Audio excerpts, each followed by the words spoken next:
Japanese bastards!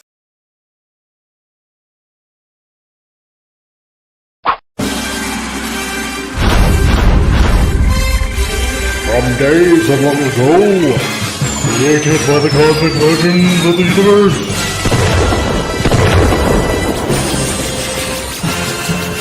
there stands one man,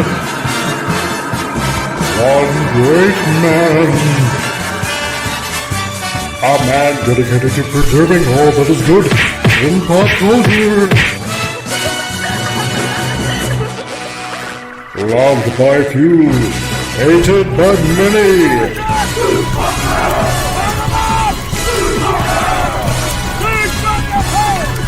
Alone in his fortress of awesomeness, he battles fearlessly against the woke, the evil, the unjust.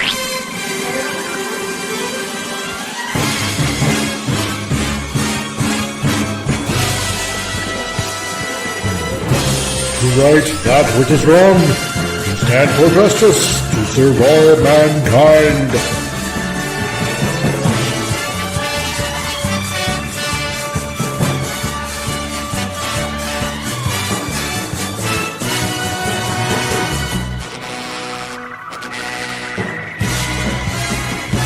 He is the one, the only, the comic Relief Crusader.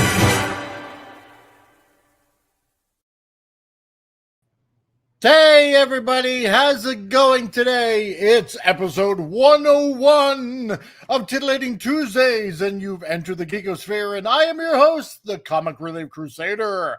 And welcome everyone to the show. Great that you all made it today, and wow, we got tons of people that are filing in one after one, like ducks in a row. And we got Canadian Spider-Man that says, Happy Tuesday, everyone. Happy Tuesday to you, Canadian Spider-Man. Nice to see you. And we also have the illustrious Lord Thoft, who says, Hail, everyone. Hail to you, Lord Thoft. And we got Vince Womack. Heidi-ho to all you nerds and nerdettes. And heidi-ho to you, too, dude. Nice to see you, bud. And who else have we got here? We got Franco Walker. Hey, Comic Relief Crusader. And hey to you, dude. Nice to see you. And we also have Daniel Berry Sports Highlights. Hello and afternoon to you, bud. Nice to see you, man. Great that you're here. And we also have, filing in on top of that as well, we got Alistair's Queen Emma. Hello, my queen. Nice to see you. And hello. And great to be here. Oh, look at that. And we also got Tina the Naughty Dragon. Everybody's favorite Naughty Dragon. And yeah, hey, hi Tina, nice to see you.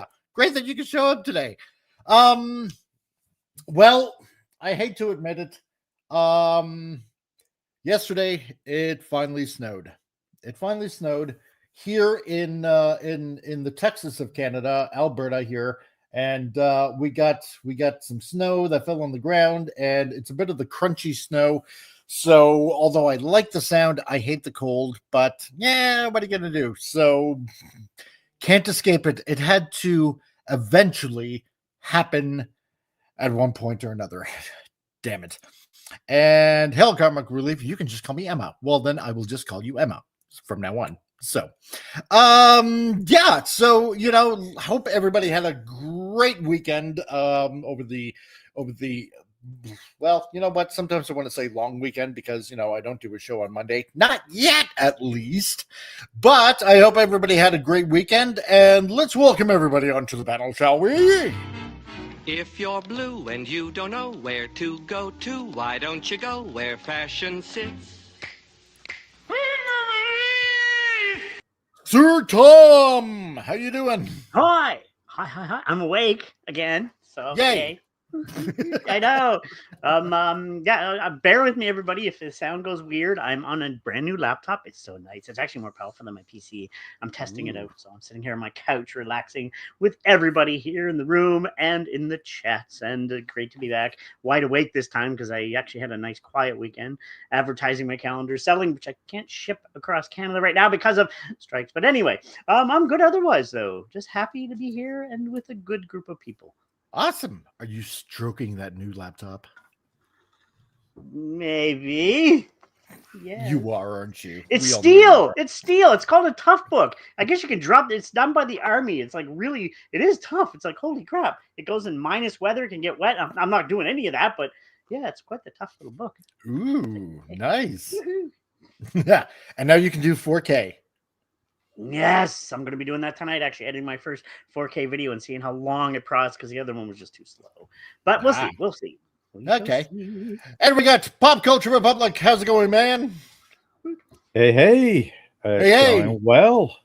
How are It's things? another day ending in Y. Yes. How are things in merry old Texas? Pretty warm. Pretty warm. We have not seen the crunchy white stuff called snow yet. However, Tina has said, yeah, it's raining in Winnipeg. Supposed to snow overnight. Oh, dang. Wow. You're going to get the frozen stuff really soon. Ooh. Ice. Yeah. I don't want the ice, but I like the snow. I don't know. I'm weird. I'm Canadian maritime, right? I like snow and cold weather. Yeah. Oh, God. Yeah, I know. The inevitable, wind chilling effect where every kind of gust of wind feels like pins and needles going through your skin. Yes. Try having a beard in that thing and it gets all wet and you're like, you come home and you're like, you get crystallites in your beard. It's like, I know, right? And last but not least, who else we got here? But we got the illustrious Appion. Coleslaw is ready. Ooh, yeah. How's it going, man? full house. It's a playtime. Yeah. What's up, dude? let me just What say, is up? I missed all you guys, by the way. Appion, Pop, me, and, yeah. and I missed you guys. So it's anyway. Sorry, Aw. Appion, how you been? Oh man, I'm just blushing over here. Aw. So embarrassed. No, I'm good. Aw. I'm good. The new week, getting closer to Thanksgiving. I'm getting excited for some turkey and some stuffing. That's Green right. bean casserole. I It's can't wait. Turkey time for us in the States. Yes. Next week. Ours already passed, but damn, I want more turkey. Oh, Mhm. Or you can do it again. Just pretend you're an American. Yes! Yeah. Woohoo! in America. I mean, after all, isn't Canada like America light or something? Pretty much. Yeah, we are. We are. Yeah, diet somebody- America. Diet Exactly. America. Died Well, America. somebody said, Robin Williams said, America we're like Zero. we're like that little loft above the house. There's the house that's America, USA, and we're the loft, the little party loft above you guys. So, Exactly. We're like the trolls hiding in the attic.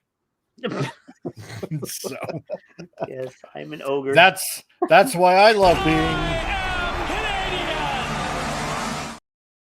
damn straight. Eh? Brought to you by Molson. exactly.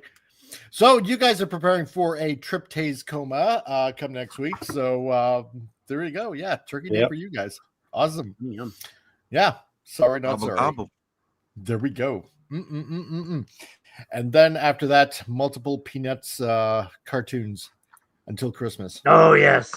And Rudolph the Red-Nosed Reindeer and all Yeah. that jazz. Yeah. Like they have Christmas commercials running already, and in the Christmas commercials, they're joking about how it's too early to do Christmas commercials, but so they're self-aware, but they're still doing it anyway.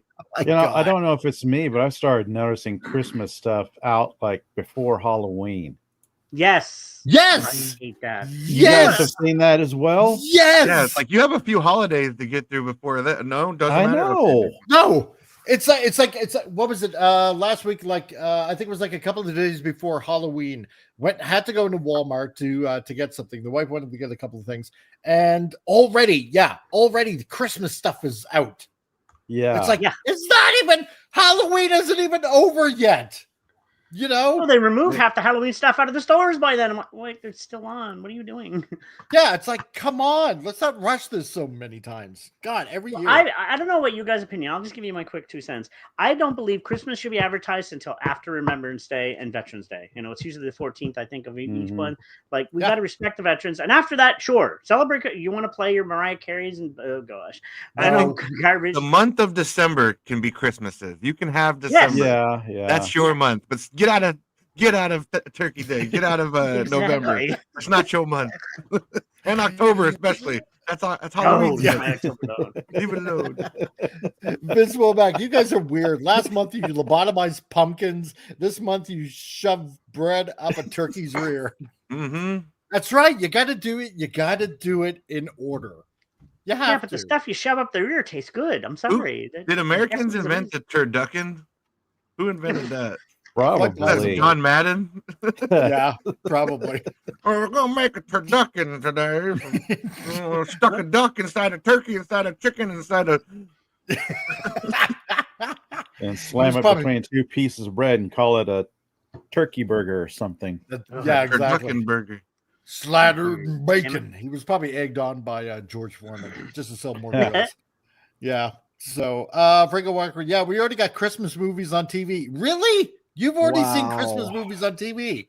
Oh my God, that's unbelievable. It seems Christmas like Story in November. I don't know. My conspiratorial side of me is starting to rear up, saying, "Is this something crazy? If we're seeing Christmas stuff popping up now?" No, they just. I think it just like they want the consumers to start Christmas shopping like as soon as possible. Yeah. So like, reminder: get your gifts. Like that George Carlin bit, like spending money on things you don't need. Consumerism. It's an American pastime. Spending the money you don't have on things you don't need. Spend. That's right. I mean, because think now about Christmas lights. We buy Christmas lights. We put them up for like a month or two. Most normal people, none of people leave them up all year. But like then they just sit in storage for like 8-9 months of the year. But it's like it's something we want, but we don't need. I like wait until after Christmas, and then I buy the Christmas lights at like half off. If I need to like put up yard lighting or something, I've got LED lights I can just string up in the yard or wherever and got light there. Redneck, right? Yeah. Just cycle them through so they're constant on and they don't blink. See, and then you got the Super Bowl of old consumerism, which is Black Friday coming up really soon too. Instead of stocking stuffers, you got Long John stuffers. I'm going to tell you a little secret about Black Friday. Exactly. It's not the cheapest prices on items. Like TVs, computers, and stuff like that. You'll get cheaper at certain other times of the year. You might have to kill a few people to get it, but you can get it cheap. Yeah, exactly. Wear your stomping hey, boots. Al, how's it going? Yes. Hey. Hey, just watching some great new Star Trek. Ooh, what new Star Trek could that possibly be? And how is it great if it's new Star Trek? I don't know. I have the faintest idea. Is there really good news? I don't know. Great Star Trek? I have the faintest idea. I hear that's a myth. I have not kept up with it in some time. Yeah. I'm not going to say I was looking up Christmas cookies to make this year. Oh, okay. Well, there you go. You might as well get a head start. And Jedi Master Raven, hey, how's it going? Where are the Jewish movies? Come on, Adam Sandler. Back in that he film. tried with like eight Crazy Nights. He tried, but then that didn't really work. No, that didn't. That was the cartoon, right? Yeah. No. Yeah, that was the cartoon. Yeah. That was funny. I'm sorry. I enjoyed it. I thought there's some parts that were just hilarious in that one. 765874 unification. I have no idea what that is, unless that's a Star Trek. I don't know. Star Trek? Some Star Trek. Question mark? Yeah, that's what I'm wondering. So, well, anyway, with all that going on, let's get on to the first segment of tonight. We dive into the diseased human mind. Join me. The gray matter is warm.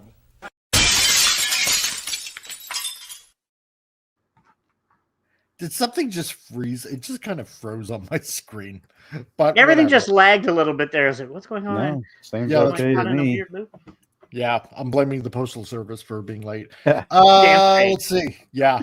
So let's see. What do we got in stupid news today? Well, we got most of it's from England, which is great. Because exactly. Because they are constantly telling everybody how unbelievably fascist they are. So this from England, from the Guardian. England. Farmers have hoarded land for too long. The inheritance tax will bring new life to rural Britain. Apparently, as prices and rents fall under Rachel Reeves' plans, enabling a younger generation with new ideas to enter the field. well, there's not going to be much of a field to enter if you're taking away farmers' lands. So there's a reason why they're quote unquote hoarding land, because it takes an awful lot to grow food, especially if you have to feed a population. I don't know. I What could be wrong. moronic thing who thought this? You're morons of thinking that this is ridiculous. No, we Yeah. need I'm the thinking land. It's the person in the article that just happens to be showing himself. I mean, what would they do different? Yeah, And exactly. if they do it in Farming. like most Fucking parts of this country, they like plow Yeah. up the farmland, pave it, throw in big box department stores and apartment Oh, yeah. complexes, cut down the trees and name the streets after them, and then Yeah. They import want- food. Yeah, they want laboratory grown meat and stuff, I guess. Ew. I think so.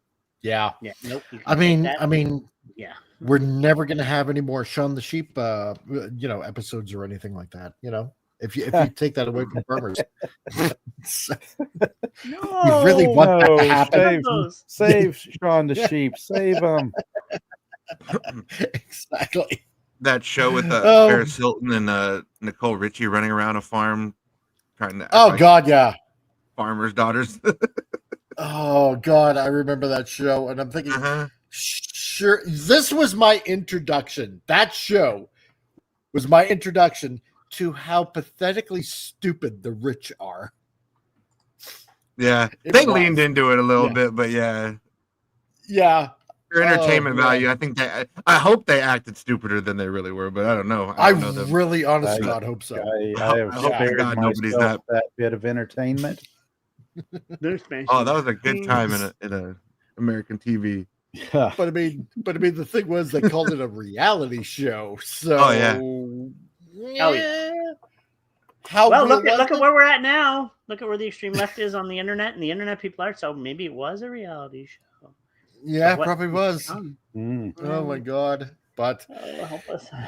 yeah, Only concern it's me if it affects Clarkson's farm. I mean, that's what I'm worried about. yeah, exactly. I mean, farms provide a service. Like, I don't understand why you find any problems with the way they're doing it. Like, they're helping the world keep Yeah. going. Without Yeah. them, we can't eat. That's kind of a process of how we eat. Unless you're going to start letting us hunt animals in the forest. No, we kind of need the farms. It's a needed. I, That's uh, right. You got kids in school going to, I want to be a hunter gatherer. Today career on Career Day, Bow Yes. hunting 101. Yeah. How to make a spear out of a simple stick. You might Wanna need to go start- fishing. we're going to start napping some arrowheads primitively. Yeah. I just That That would Yeah. actually be a fun class. I would actually learn That something. would be Actually, fun. that would be better than today's educational system. So I think so. Yeah, Yeah. Survival But, skills yeah, for exactly. modern society. Exactly. Yes, more condominiums. That's Man, what yeah, we need yeah. the room for. Yeah. That's the Because show. we You all take know- a bunch of millennials out to the woods and it's like, just survive. We'll film you and let's see who can make it without all your You know modern what? amenities. You'll have How at you least do with the three Gen of them Zers? Afraid, I walking around guess. clueless. Making it afraid. Like, what is Yes. this? Is this nature? Why don't I have cell phone Yeah. service? I can't I'd really tweet throw it about this. I Where's can't the nearest TikTok about hotspot? this. Yeah, right. I can't Really confuse Google them how with the to Gen skin Zers. a bear. because they're way Oh my behind. God. So that was If I when stand on one leg, Oh, I yeah. get one bar, everybody. that was when glamping Yeah. started. It's like, what is glamping? Oh, it's glamour camping. Oh, so you're not Yeah. camping at all. Yes. Oh, This is true.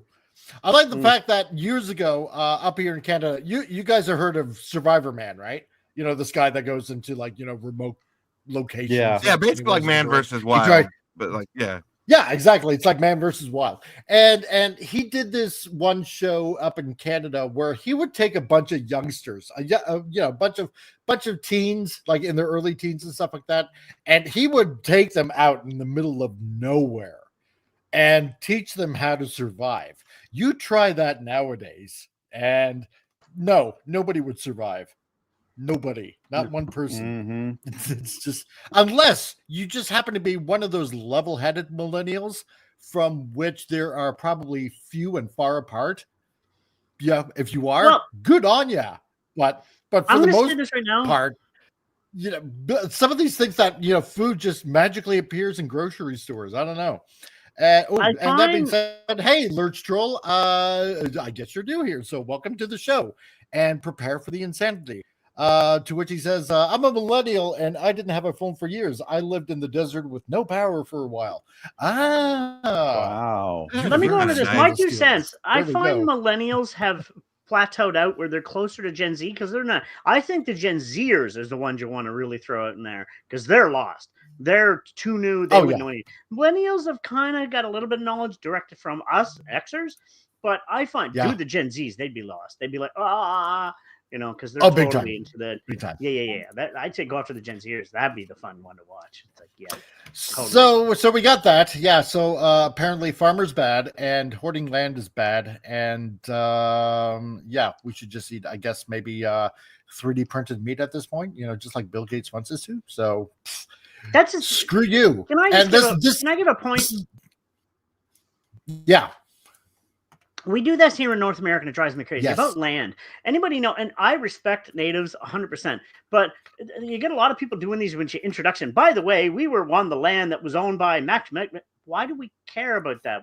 Who owned it? We're just people on a piece of land. Why do we have to mention that? That's like that too. Like, we got to go back to that too. No, stop. That's annoying. You know what I mean? Have you heard that a lot nowadays? Yeah, it is kind annoying. of, And no disrespect to anybody in Native. I have friends that are Native American, North American, whatever. They're amazing, but even they laugh at that kind of thing. That's stupid, And that's the kind of same thing here. Like, we got to give it back to the open. No, stop. It is. It is. You know what? And I kind of because I was watching what was it, Yellowstone a couple of days ago, and there was an interesting line where this cop pulls over Beth, and if you know what I'm talking about, with Yellowstone, because Beth is just kind of a rebel on her own terms. And anyway, the cop said one interesting thing when she said, I'm going to go see my husband that's at the 4-6's ranch, right? And the cop said, thank your husband for me. And she said, what do you mean? What for? It's like, well, it takes a lot to ranch cattle. And the same thing goes with farmers, without farmers and without a lot of ranchers out there, you wouldn't have meat on your plate or vegetables on your plate either. So Wheat, you know what? Bread, a lot of that is from farmers. It's like, hello, what you eat and what you consume usually at a grocery market has been brought to you from a farm at one point or another. God. But this from Vance, I'm still laughing at the show Bear Grylls did with the island of women that got lost and walked in circles for 3 days. Oh my God. I love that. Oh my God. But that's one for Super News. The next one from the university, the Queen Mary University, this geologist is saying that geology is racist and claims a university professor. Queen Mary lecturer thinks links science to white supremacy and colonialism. So what now? Yes, exactly. Geology. The study of the earth. Is that a he or her? I can't tell. Does it matter? Well, its name is Catherine, and okay, yeah. It's hard to see. So let's assume the gender. She or it or him or whatever is not too bright. Yes. No. Geology is known. It is a very important part of knowing where we came from, which helps us build for future as well. And it's good to know about your history of your planet and your world around you. So this person's a moron. Man. This court is white supremacy. This court is racist. How do you? And they're white themselves. Like, what the hell? Courts is bad. I know. How do you charge a rock with racism? With a hate crime, I don't get this. White Troll says, not the gray hair on this person, i.e., not a millennial. There you go. So note. Yeah. Hey, Lenron, how's it going? You made it just in the nick of time because geology is racist now. So aren't you surprised? First, how did this troglodyte of a person become a professor? And how does the study of the earth, rocks, volcanoes, tectonic plates, crap like this. How did the Earth itself shape become yes? That shapes? article just made me change my icon there, and I've gone into Archie Yep, Bunker yep. mode. It's The like, man himself. Yeah. There we you go. There we go. stupid? Yep, Come got the on. icon up, folks. Yeah, He's Archie got the Bunker icon. time. I love that show. Gosh. Oh my god.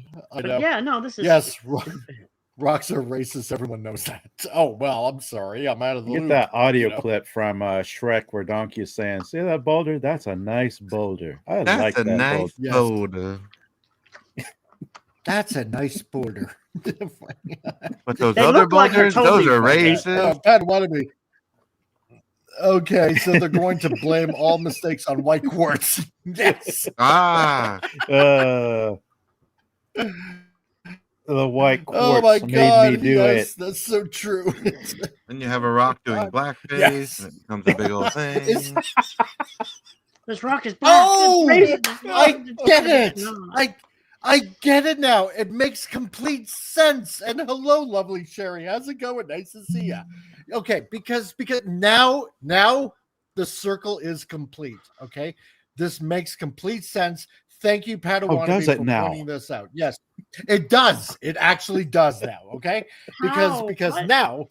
because geology is racist. So now you're going to blame all, like Padawan said, you're going to blame all the mistakes on white quartz, right? Now, white quartz, and I'm putting on my tinfoil hat at this point. You know, white quartz is used for electronics, right? For the oscillation of signals, right? Now, what else do they put quartz in? They put them in clocks. They put them in watches. And what was it? One article that we did like a few months ago, that being on time is also linked to like white supremacy and also links to racism and stuff like that. There you go, people. And expecting people to show up on time is actually white supremacist and racist on top of that, and has links to colonialism. I have solved it. You did it. You did it. You linked it all to science. Oh my goodness. Yes. I'm glad I was sitting down for that. Oh God. It's just like Okay. And in the picture, there's a fucking map behind them. oh my yes. Well, yeah, exactly. Like, Like, they shouldn't be looking at a map. That's racist. You know? racist fuck. Oh my jeez. Yeah. Yes. Like, and why do they look like somebody from a bad sitcom? Exactly. Like, I feel like this is Exactly. becoming a bad What's next? sitcom. White marble is the sum of all evil. Yes. Well, it depends on what you do with that white marble. Oh, this just hurts my mind. Well, now we're gonna have to tear down the statue of David because that's all evil. So, yeah, Oh, on a serious note, There you this go. shows you how stupid this is getting. They're actually making fun of themselves. I'm glad they're doing stuff like this and saying stuff like this because they're just making themselves look so Yes. bad that people are just going to Yes. go, I don't care anymore. Man, Please, I feel bad please. for anybody that Oh my agrees God. with this. Like, yes, I Oh, felt yeah. that for years. Yes. Finally, Please a tell speaking me, board please for tell me me. you made this in your graphics program. In You Photoshop? pulled up your. No, Uh, I swear to God. I Come on, get out of here. I swear to God, I swear on a stack of Bibles, I did not. Ledrod says, yeah, it makes all sense. I legit worked with a guy who was late every day and used the excuse that he was on African American time. He didn't last long. And Franco Walker, yeah, so Cole is just chalk and blackface? Yes. Yes, it is. So, it all makes complete sense now. All of it. So you know what? I am not sorry for all of this. Okay. I am really, truly, Professor- honestly. This is just National Enquirer type shit. Yeah, it is. Professor It of is. It is at this Inhuman. point. Am I reading this right? She is a professor of Inhuman Geography. Yes, at Queen Inhuman. Mary What University in Is London. that? Yes. Yeah, what is that? I the don't Inhumans know. from Marvel. Oh, that's what it is. People that Yeah. people that got affected by a fucking meteorite and got powers. Yes, that's right. Like Vandal Savage? So I will. Yeah. I will. Yes. So I will change my ways. This is Vandal Seeing how Savage for the modern everything audience. Yes. on Yep. Seeing how everything on God's green earth that he made in utter perfection ages ago is just nothing but a racist big giant ball of dirt. And I will amend my ways because now I see how everything is linked to white supremacy, racism, and colonialism. Everything I have done in my entire life is wrong, and I am 100%. I'm so sorry.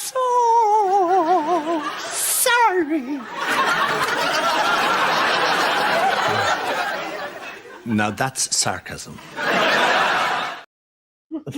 It's like the world was fine at Pangea, and then when we separated the continents and the world separated, that's when it got racist. That's exactly. We were together, we were one people, and then the earth was like, get up off me, go to Africa, you go to you go to England. It's then have your own starting point, everyone. That's right. It's like, you know what? We just need to segregate. Let's just go our own ways and just do our own stuff. No, that's wrong. Pangea was a good idea. So Pangea was separating. Right. Pangea was right. Oh my God. So that's your dose of stupid news for the day, and I've wasted everybody's time enough about this. So because we're already a half an hour into the show, but hey, the more you know. So there you go. My brain cells died for those 2 hours. Yes, I was about to say the IQ points have dropped off like dandruff. Yeah. Exactly. Yep. Father Ted. That's right. Oh, Father John had it right. So because soon enough I want to be shouting obscenities into the air. Anyway, so yeah. Oh, if I only could. But this is kind of almost like somewhat of a family show, except with no kids. So that makes me want to drink even more now. Anyway, so quite a few things going on in comics and movies, and how those two are always seem to be inexorbitantly linked together. Because because you know how a lot of people were having their little wish list about Black Cat and who Black Cat should be played by, and the majority ruled kind of like said Sydney Sweeney. Yeah. Well, I'm scared now. You should be. So because that's probably not going to happen. Because apparently Spider-Man 4 may have its Black Cat with Madeline Klein. So it seems like it's quite possible that they've already picked out a woman to play Black Cat. Okay. So she's pretty. She's pretty enough. Does she have the assets of Cindy Sweeney? Oh no, but we'll see. And we're just gonna have to find out as we maybe scroll down lower to see if there's. No, you can't do it, or we can't exactly see. So, but I'm sure we're gonna find out exactly who. Yeah, I'm like, that's right. She's cute, got nice lips, but That's yeah. The more I know, the less I understand. Her name happens to be Madeline Klein. Sorry, I've heard of her. I don't remember where. I've heard of her, but I can't. She was in Stranger Things. Oh, okay. Oh, okay. Cheerleader. Yeah, I've heard the name before. Just probably woman, but she was in Glass Onion, Knives Out. Ooh, I heard that was Brian Johnson's ass. But is it perfect casting? So, as the article goes, move over MJ and Zendaya, please. Spider-Man 4 may have found a new love interest for Tom Holland's Peter Parker, and it could be Black Cat. I'm hoping so, because, I don't know, to me, I mean, all these Spider-Man movies, they've never done Black Cat yet. It's time. Like, let's do it. True. Yeah, that's true. Yeah. Let's explore. So rumors have offered that a second female lead will be introduced in Spider-Man 4. And you know what? It kind of makes sense because, MJ, doesn't know who Peter Parker is anymore. World reset. Yeah. Exactly. Right. So, you know what? Okay, sure. I'm all for this. Why not? And just like Appion said, it's like, well, she hasn't been in it. Why not introduce her? So, and it makes sense because at the end of No Way Home, everyone had forgotten about Peter, including MJ. So what's a dude to do? Exactly. Sit around like a simp and cope? Nope. Get back into the game. So that's right. Because if you're a superhero, you don't have time for moping. You got to get back on that stallion there, buddy. So according to a new rumor, Spider-Man 4 may cast Madeline Klein in an undisclosed role. So the 26-year-old actress is known for Outer Banks, Glass Onion, like Appion had said, This Is the Night, and more. And like Appion had also said, Stranger Things. So the rumor comes via Douce Moi, which is an Instagram account that has 2.1 million followers and posts celebrity gossip. So, yeah. So, according to this person, like the Instagram says, according to a blind item submitted by Douce Moi, Madeline Klein is reportedly being considered for a role in the cast of Spider-Man 4 alongside Tom Holland and Zendaya. So, I think I might be okay with this.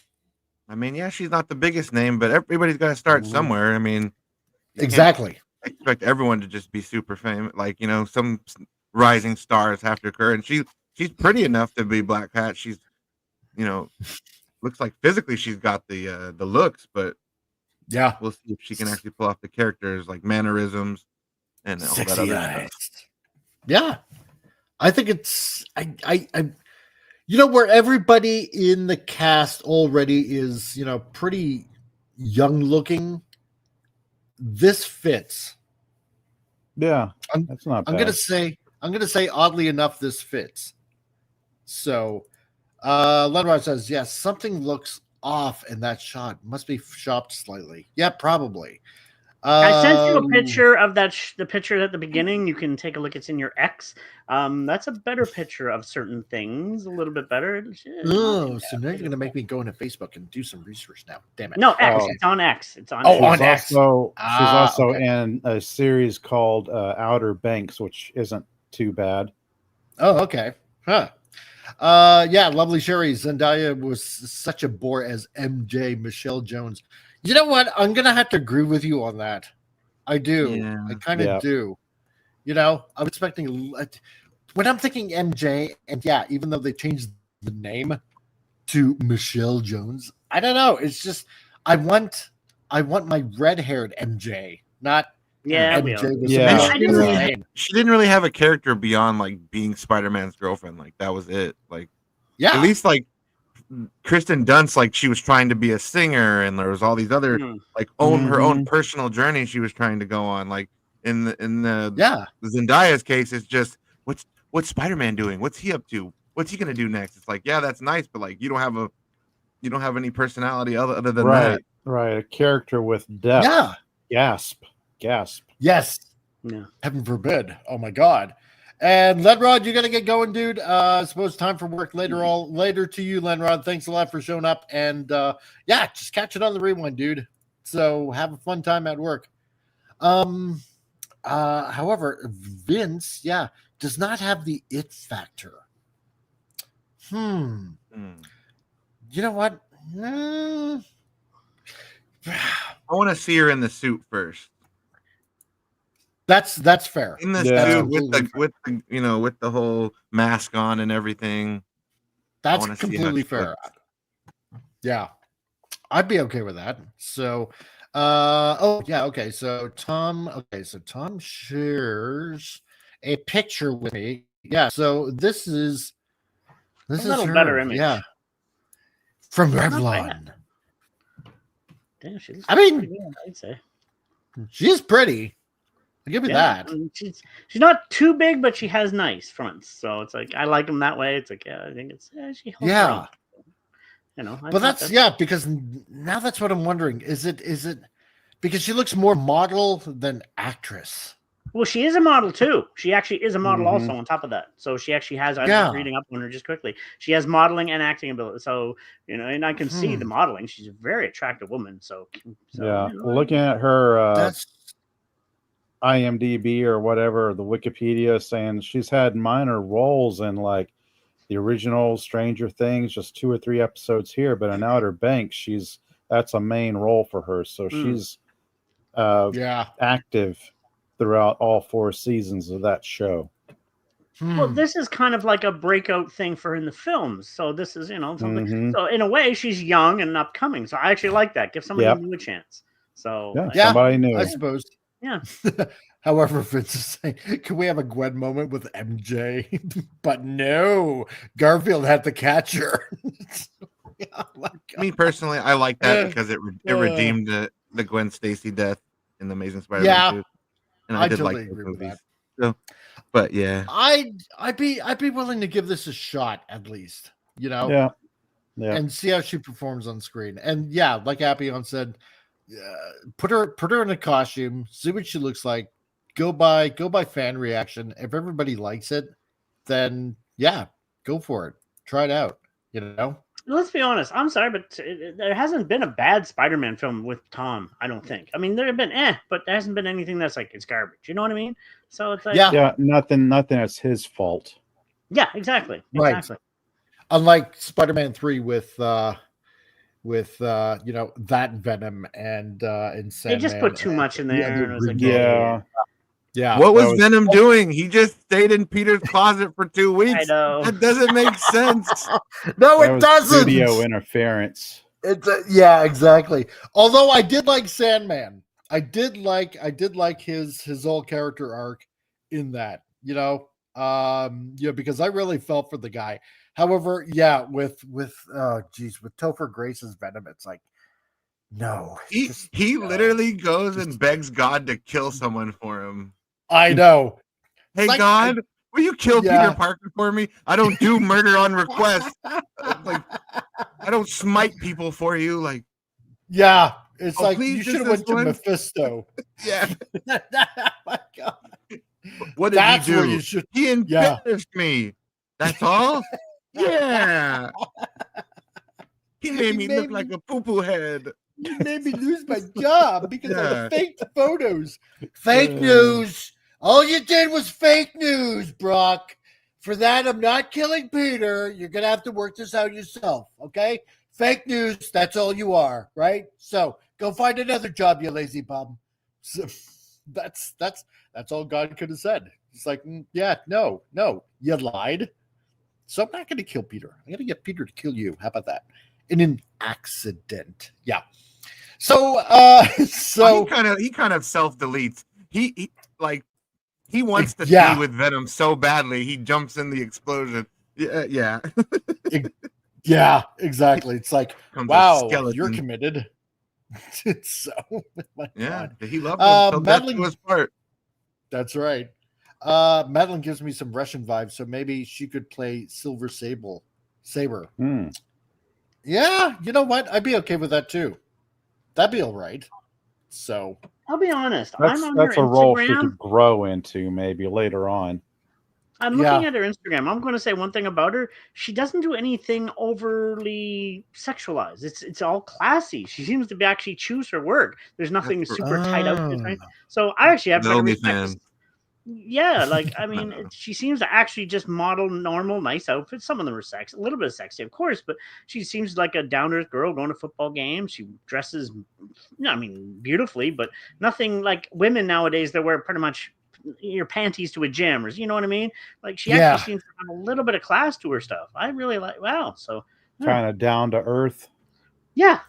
Okay. I wonder if she's give Hollywood some time. Give Hollywood some time. They'll change her.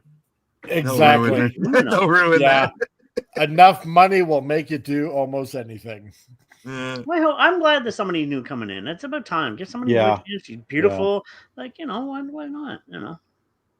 Yeah, I mean, because what's the alternative? Jennifer Lawrence playing Black Cat or something like that? Yeah. Or Rachel Ziegler or something like that. Oh, God. Jeez. I know. You imagine if that happened? Oh my God! Please no. Yes. So with MJ forgetting about Peter, it's possible a new love interest could be introduced in Spider-Man 4. So it's like, all right, fine, because here's the thing. Well, first let's cover this in the comics, just in case some of you guys in the audience or on the rewind or whatever don't really know the whole story. In the comics, Black Cat is Felicia Hardy, who was involved in a romantic relationship with Peter. Now, Felicia first appeared in Amazing Spider-Man 194 back in 1979, and initially she was a thief. So, kind of like Batman's Catwoman kind of thing, right? She was kind of like Marvel's Catwoman, totally. So she was a thief, and her flirtatious nature attracted Spider-Man, and who could blame him? So over time, their mutual attraction turned into a romantic relationship. However, Felicia was actually more enamored with Spider-Man and less interested in Peter Parker. So she loved the excitement and danger of Spidey's superhero identity, which caused tension between them. And Felicia also often found herself at odds with Spider-Man's moral code, which strained their relationship. So if they keep that, rather basic synopsis about Black Cat, I mean, it does make for some interesting writing for a movie, I would say. Mm-hmm. Yeah. Two characters with built-in tension. There we go. Right? Yeah. This story plus a villain like woven in where Peter's got a villain to deal with while also trying to juggle his relationship / thing he's got going on with Black Cat at the same time. Mm-hmm. Yeah. I want them to do Scorpion. They have Max Gargan already set up. He's waiting in the wings. Do it. Oh God, please. I want to see a full-blown Scorpion suit. Oh yeah, no. On a side note, just a quick note, she's 26, so she's like fair age, and legal. She's worth about 800. She's 800,000. She's worth about 800,000 gross. So she's been successful for whatever she has done with herself. It's not too bad. Yeah. 800,000. Yeah, so good on her though. But yeah, she's doing something right. So damn straight. Good on her. Well, I mean, here's the thing, right? Because who's to say that, say, in Spider-Man 4, who's to say that Peter isn't going to try to renew a relationship with MJ, right? But, as Spider-Man encounters Felicia as Black Cat, obviously, and she has a thing going for Spider-Man rather than Peter, finds out that they're one and the same, and, creates some tension, shall we say, Mm-hmm. It makes for an interesting story. So, and got cock blocked by his alter ego. Exactly. 100%. Padawannabe. So all I have to do is hide my face with a mask and fight people, and then the girls will like me. I mean, it helps that he has superhuman strength, agility, all this stuff. Yeah. He was an That's all you gotta Avenger. do. Spider sense, precognition. Yeah. Trust me, that doesn't work. You've tried already. I see. Okay, man. But you have to find bad guys and win. A bit tricky. Never give up your dreams, guys. Never give up your dreams. So, but it could be possible that Spider-Man 4 sees Tom Holland as Spidey teaming up with Black Cat, possibly played by Madeline Klein. So, and it looks like, so far we have a little bit of a release date of July 26th of 2026. Year and a half for now. I want Black Cat, Chameleon, and Scorpion in the film. That's what I want. Yes. 3 villains they've never done before in live action. Yeah. Boom. Yeah, because the thing is with Black Cat, her power is causing bad luck to others. That's another thing of hers, right? So that would be pretty interesting about how her powers would work with Spider-Man / Peter Parker. If she's interested in Spider-Man, but also knows that it's Peter Parker, if she's trying to schmooze up to Peter, if they play that dynamic or not, or something like that, then that might mean a falling out with MJ if Peter's trying to get her back. So, or they could do something really crazy and introduce a redheaded Mary Jane Watson. Oh my God, yes. That could be a thing as well. Yeah, blasphemy. You might get that in Secret Wars, honestly. I think that's probably when we'll see that. Yeah. Yeah, probably. I think that's their opportunity. They could like switch Mary Janes with Secret War with like, all the variants. Yeah. And they could literally cast like a fan perfect Mary Jane to make the fans of the original and the cartoon and everything happy. They've done that with some things like Deadpool and Wolverine, man. When Gambit showed up, I was like, finally. Yes. So sometimes your patience gets rewarded. That's true. But will it happen? Yeah, that's what we're gonna have to find out in a year and a half. Yeah, we don't know. So let's see. What she has Captain America's modified serum injected into her. What? No, I actually don't know about that much about the character. No. Her power, Vince, is that she has like this bad luck. She's not like a reversed rabbit's foot. Exactly. Yeah, she causes bad luck to opponents. Yeah. So or like a opposite of domino. Yeah. Yes. A reverse domino. Yeah. So I mean, she doesn't look too bad. Angelina Jolie lips. Exactly. I was about to say that looks very Tomb Raider-ish. Yeah. Yeah. Freaking Sophie Turner from Game of Thrones is going to be Tomb Raider. Yeah. Oh God. Yeah. I know, right? Yeah. Actually, to be honest, when you mention that, she does have a heavy Lara Croft look there. There'd be somebody that could play that, but yeah, that's right. Yep. Now you'll think about that every time. Exactly. I hope that lives in your head rent free. You're welcome. Forever. Oh man. Well, yeah. So depending what role she gets. Yeah, I suppose. You know what? And here's the other thing: they would have to make her platinum blonde because that's the type of hair that she has, right? Especially in the comics, platinum blonde. So, and hello, Snortapoopus, how's it going? Hello. Nice to you. Nice to see you, Snort. But yeah, I think she can pull this off. Yeah, I'd be okay to see that. Yeah. And hopefully it'll bring the men back into the seats. So if we don't get Sydney Sweeney, well then we got a pretty good runner up, I'm gonna say. Yeah. So with her. Actually, I'll be honest. In the face, she's actually hotter than Sydney. That's my opinion. No. Blasphemy? No, I'm just kidding. Yeah, yo. I demand satisfaction, sir. So you have spoken hypocrisy on this channel. No. But no. I mean, she's a good-looking woman. There's no two ways around that. It's just I haven't watched those shows. But I don't remember her in Stranger Things. I don't remember how her acting chops are. Outer Banks. You should watch Outer Banks. You've seen it? You said she's good in it though, like the acting and everything. Yeah, it's fair. Okay. I mean, Outer Banks is like a show about teenage high school kids that get caught up in hunting for like buried pirate treasure. So it's like the Goonies. Yeah, like another variation on older Goonies. Goonies. Yeah, high school Goonies.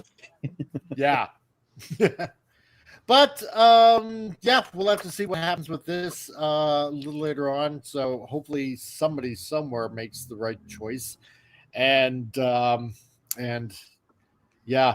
introduce Rachel Ziegler into the MCU like hey, I'm gonna ask this earlier. We're so far away. Will you see hints of a certain Mike said he'd return Tom Hardy? He said Venom technically might not be dead, you know. So we'll see. I haven't seen the movie. Don't say nothing. I haven't seen it yet. They hinted at Spider-Man. Well, That's not giving it away. That annoyed the hell out of me. They hinted at the whole movie. Like, but it's a brilliant. I liked it. I went to the theater and I don't regret it. I enjoyed it. I still want to see what Sony wants to do when they had like Vulture meeting Morbius and then like they're trying to make we're making some sort of Sinister Squad. No, Sinister Six. There's 6 of us. Oh, okay. Oh, yeah, that makes sense. Yeah. They never did anything with that, or there's no hints of that whatsoever. Maybe Kraven the Hunter will see more. I'm looking forward to that. Yes, that's going to be good. Maybe I'd be okay with that. Then. Yeah. So, yeah, the Sonyverse. The Sonyverse. Oh boy. But so we'll have to see what happens with that story. So Pat, I want to be will this destroy Marvel for the black title to go on a white person? I know better than to say woman any longer. Yeah, good point. So oh god, no. Maybe Black Cat's always been white, so no. Or better yet, a white woman person. So no, she's a black cat. It needs to be done by a black woman. It's like, no, it doesn't work that way. Exactly. Can you imagine, though? Oh, jeez. I wouldn't put it past them. That's why when I saw this casting, I was like, that's surprisingly, like, kind of accurate. Like, kind of works. Yes. I was surprised. It's not just out of left field. Like, we'll just do whatever we want. Yeah, right. I thought it might be a black person. No offense to black. I'm just as soon as you said the article, I'm like, oh, she's gonna be race swapped. Oh no, they didn't. Oh, thank goodness. That's right. Shoots right, fakes left. So, oh my god. Let's see. Vince from like, okay. Black Cat lost her bad luck power and only regained it in okay. So what? In Amazing Spider-Man 606 in '99. No wonder I didn't know about it. Yeah. So they're really back in '99. She lost it. Wow. That's how long I haven't been reading comics. I don't think she has it in the video game, the DLC where. That's weird.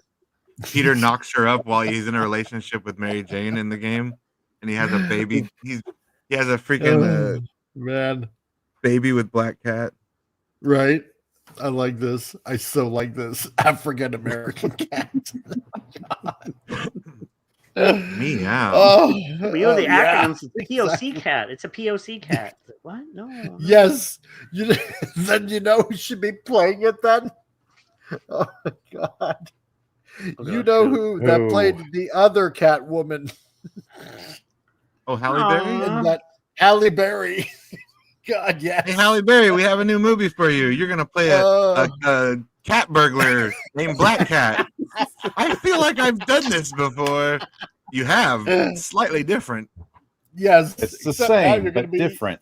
Yes, there was one good scene in that entire film. Yes, I watched the. So when she went through the bars and her bum, everybody watched that. Besides that, I didn't watch it. That one scene, so through the bars, her booty. Ooh, yeah. A COC cat of color, or shall I say, cock?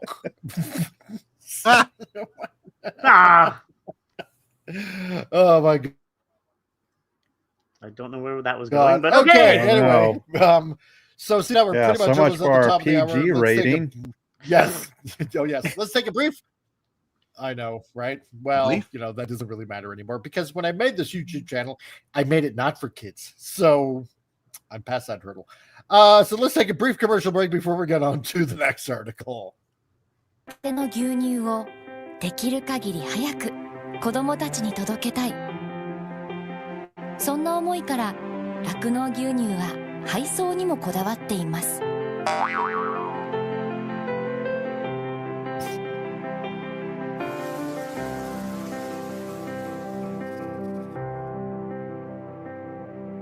私たちは酪農牛乳です。Well, that wasn't too suggestive, was it? So, what in the blue hell? And that much, and the size of that ship, and the amount of the stream, that would have doused them in seconds. Like the physics didn't even math up on that one. It's Japanese. It doesn't need to make sense. That's Yeah. yes. I don't Milk think there's milk commercial. utter UFOs. Yes, exactly. Hairy Japanese bastards! I almost say that was utterly ridiculous. It was, yes, it totally 100% was. So You gotta milk that joke for all it's worth. Oh, God. My God. I hope that was a cow. We cannot confirm nor deny if that was a cow. So, oh my God. And hey, Ron Thunderheart, how's it going, man? Nice to see you, dude. What does he say in South Park? It's just a spooky ghost. Yeah, exactly. Ectoplasm. It's a spooky ghost. Oh, geez. Yes, exactly. Oh, my God. Oh, well, at least we know you're still here. So, and you haven't ran away from the insanity. So, there you go. Yeah, this is what this channel's about, Lurch Troll. So now you know. Prepare for even more horror. And Rod Nether driving, so it's voice text. Sorry, guys. Agreed, everybody. Otherwise, I would greet everyone, though. Nay, not a problem, dude. It's all good. We also have our lucky Penny here. Hi, Penny. How's it going? Yeah. CRC just got out of Red 1. I really enjoyed the movie. Huh.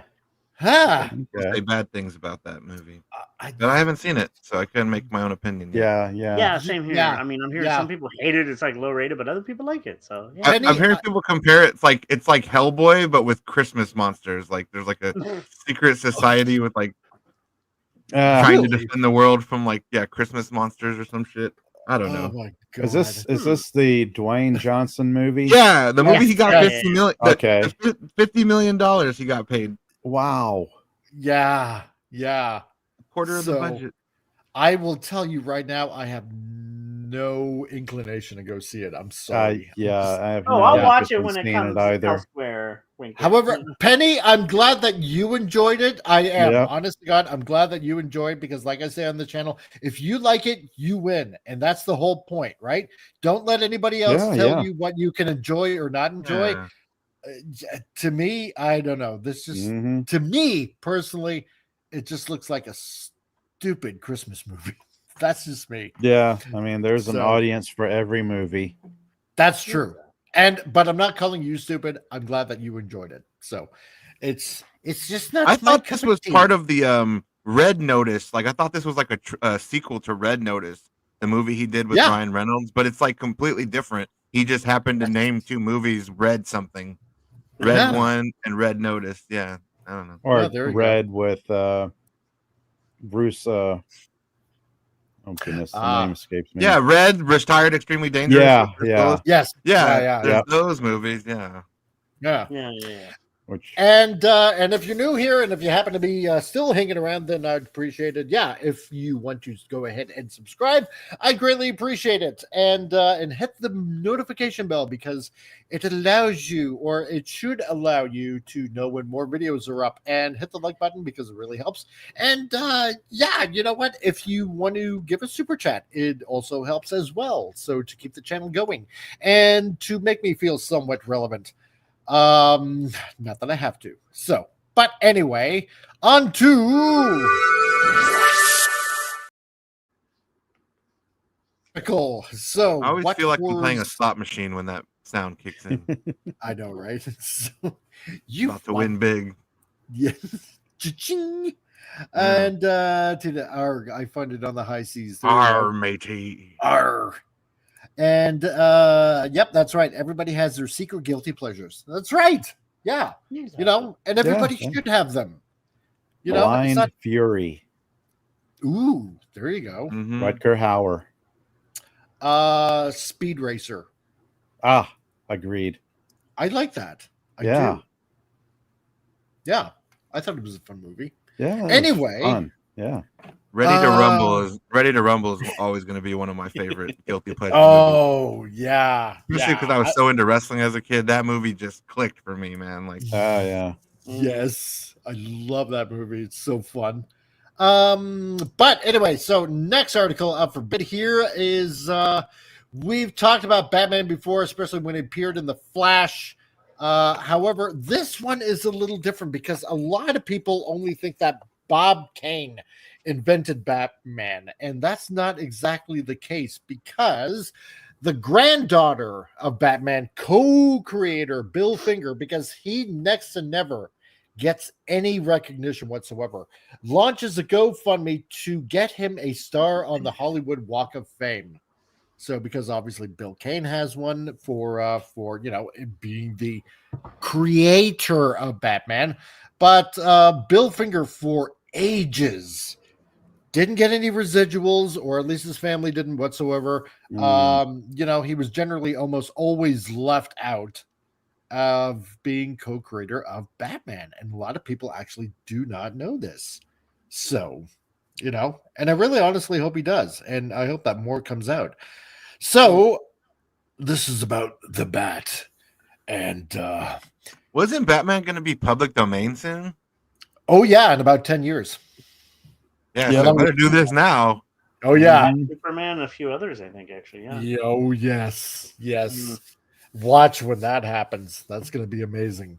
But Tinseltown has an endless amount of trends and counter trends, and other fleeting fads flash their respective spotlights in the sky from out of its domain throughout the decades. So from the classic old westerns to detective movies featuring classic western actors and 90s nihilism, then there's our current era of epigonic retrospective rot. Wow, this guy really wants me to have some sort of hernia in my mouth with all those tongue twisters. I swear to God. Hernia in the mouth. That's not good. Wow. No, not really. So not good. See a doctor immediately. Yeah, exactly. Take a pill for something like that. Yeah. That's exactly. I hear you, Steve Crow.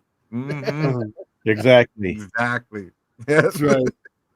So while some bandwagons ended before they could be fully apprehended, and others overstayed their welcome for way too long, like Captain Marvel, Brie Larson, there's one that has always endured. Yeah, exactly. There's one that's always endured by continuing to reinvent itself, and that is Batmania. Even if 80s slashers are gone and 60s beach party movies should never have been a thing in the first place, I like beach party movies. Some of them were fun.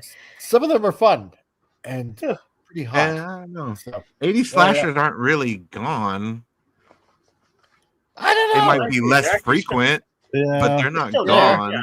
They're still there. One could always depend on the Dark Knight to eventually show up at some point and punch a few faces. This is 100% true. Yeah. Because whenever it seems like something seems to be in a lull, it's like, oh, there's a Batman movie coming out. It's like, oh, great. Okay, another one. Mask of the Phantasm. I hope they never make that live action. Don't touch it. Don't mess with it. Don't touch it. No, leave it alone. Exactly. It is sheer perfection on its own. That's it. Period. Yeah. But give it another probably, 10, 20 years, somebody will probably make it live action, I bet, at this point. Because it's got a woman, like main character. I could just see in modern times, they would just love that Mask of the Phantasm's whole message and everything. Yeah. It was pure animated genius. Yeah. Yeah. It was really good. I really, really enjoyed it. Yeah. Just looking at the picture, I want to watch it again. That's how much I love that movie. I think about the movie. Yeah. I'm like, oh my God, it's 90 minutes. I'm gonna go watch it. And it's hard to believe this came out in 93. I thought it was a little. It really is. Yeah. Yeah. I thought it was maybe a few years later. I don't know, maybe 95 or something like that. Wow. Yeah, after the animated had been established for a cool minute, and then the movie, this was kind of right in the height of its powers. It is. How many Batman seasons ruled the 90s? Woo. How many seasons did the animated series go on for? 5 or 6, right? I think it was I want to say that 5 or 6. Yeah. They were longer. They were pretty long seasons too, 20. Yeah, back when seasons were 22 episodes, not the 8 to 10 that we have now. Oh God, yeah, I know. It's so boring now. It's what? Over? You got to be kidding me. So, Yeah, like your Tim Sheridan or something like that, constantly making lots of Paramount shows and only lasting like 10 episodes a season. Like, give me a break. I want more. But Batman yeah. the Animated Series, 2 seasons. That's it. What? I'm looking that up on Wikipedia. What? That can't be. They must be really long seasons then. 90 went from September 92 to September 95 with a total of 85 episodes. Oh yeah, so those are like 40 episode seasons. Yeah, those are long. Yeah. Dang. That's why it felt longer. It's like they condensed it. They packed a lot into it. Yeah. But Vince Womack says, but how prophetic was the 66 movie? Sometimes you just can't get rid of a movie bomb. Yeah, oh, Batman running with the bomb on the dock. Yes. Yes. Batman, bat shark repellent. Yeah, shark repellent. God, I love it. Never leave home without that. Yes. You never know. Oh my God. That is a Batman movie that I want done over, right? Let's make something like that. I want a funny Batman movie like that. God, it'll never happen. Maybe Will Arnett, let Will Arnett do it because he was a Lego Batman and just like lean into the goofiness. Yes, that's comes so close. It comes so classic close. Batman camp. Yeah, I love it. Crashing the Batcopter in a foam rubber convention. Yes, what a stroke of luck.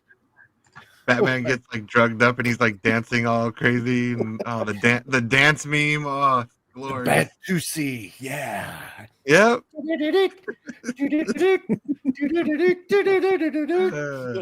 I love it. But Franco Walker has a perfect casting. There we go. Yes. Rick Cage is Batman. Oh man, that would be glorious. Oh, I would love that. He didn't get a Superman. Let's do Nick Cage as Batman. Oh my God. Just the scenes as him as Bruce Wayne would be hilarious. Oh, frick, yes. Yes. Well, he technically he did get a Superman sort of in the Flash sort of type thing. Yeah. Remember that? Yeah. CGI one. AI. That really CGI bad one? avatar, yeah. Oh, so bad. Yes. But Franco, we should just swarm Twitter and just hashtag Nick Cage Batman. Let him do it for 10 years and then it will ease into Batman Beyond. You know who he'd actually be the perfect Batman casting for Nick Cage would be Two-Face. He would be an amazing Harvey Dent. Because of how he could just switch on a dime, how he's his mannerisms, his acting, just Big switching time. from crazy to like calm and collected. That's so perfect. It's scary. Yeah. Oh yes, it is. Oh my God. He's got his crazy faces, he can be making when he does. I'm a bad man. I'm gonna let him out. Scratching at the door. Oh my God. The dialogue writes itself. It does. It really does. 100%. Oh my God, make this happen. I want it to happen. But then what would end up happening is you probably have to end up having, I don't know, let's see, Pedro Pascal as Batman. Yeah. No. You imagine? No. He would keep the mustache too. He would have the mustache. He would have the mustache on with a Batman cowl on. Oh my God. Oh no. Oh geez, yeah. Oh, suddenly I'm getting bad credit card flashbacks. Never leave home without it. That's right. Yeah, there you go. Yeah, and Tina has it right. Yeah, bring back the bat nipple suit. Jeez. Oh, it's so bad. As soon as I saw that with friggin' oh God, what's his face there? The Joel Schumacher movie, that movie is like a drug trip. When you watch that Batman movie, you feel like you're on something. You're like, what is this? And wow. Christopher Walken as the Joker. Oh yes, Jedi Master Raven. Yeah, for Cage Batman, 100%. Oh my God, the overacting would be even legendary. As old as he is now, he would still nail it. I'm just a dog chasing cars. I wouldn't know what to do if a car would. I just do things. You had plans. Look what the plans got you. As we're walking Nick Cage on the screen at the same time. Did you The really think I universe would will risk explode. Gotham's future in a fist fight with you? You're crazy. God, my Christopher Walken sucks. Oh, I have a jeez. mighty need! Yeah, it happened. Just make it happen. I'm I trying to want this so prove bad. that everyone is as evil as me, deep down. But who would be So Harley I'm Quinn for envisioning the Christopher Heath Walken Ledger Joker Joker? with the Christopher Walken Oh dialogue. yeah, yeah. Oh, this is so perfect. God, I want this to happen so bad now. So, but No rules. You think these rules will save you? You're wrong. You're dead wrong. Let me show you why. Here's my card. You really think you can steal from us and walk away? Oh yeah. I know what I do. Oh my The God, soup yeah. wasn't cheap. You bought it. Well, I mean, he was Gamble here. I mean, he was Max. What was it, Max Fleischer or whatever it was in the second Shrek, Batman? yeah. Batman Shrek. Yeah, Max Shrek. Yeah. So yeah, bring it back. Bring it back. I'm all for that. So yeah. Wow. How about a magic trick? Yeah. Yeah, I'm gonna make it this pencil. It's gonna disappear. Oh, geez, there you go. Dolly Parton as Harley Quinn. Oh man. Oh, jeez. Working I 9 love to 5 my as she's child. like beating somebody with a bat. Yes. Working 9 to 5, trying to make living. Oh, I love it. Love it. Yeah. That wasn't a gamble. That was fun. No, it really wasn't. But Yeah, little gamble here. oh, Gotta- yes. Won't be able to get a nickel for his grandma. And Gamble here.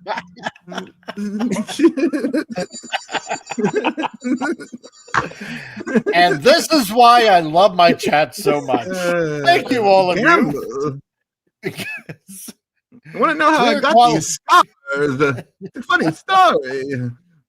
My mom, this is jeez. my dad, he had a gambling problem. At what point did I lose control here? You know, it's just I don't know.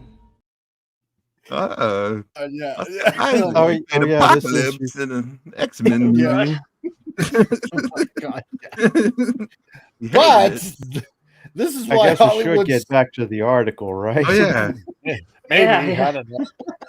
Starting to be too much fun, like here without the article. So, but this is why Hollywood's Walk of Fame is littered with the names of legends who walked the streets of Gotham City through cinema. It even has a special section of sidewalk dedicated to the Dark Knight with 4 names close to each other. Batman's co-creator Bob Kane, stars of the TV series like Adam West and Burt Ward, and the Caped Crusader himself. But the characters got his own stars on the Bat Shrine this past September.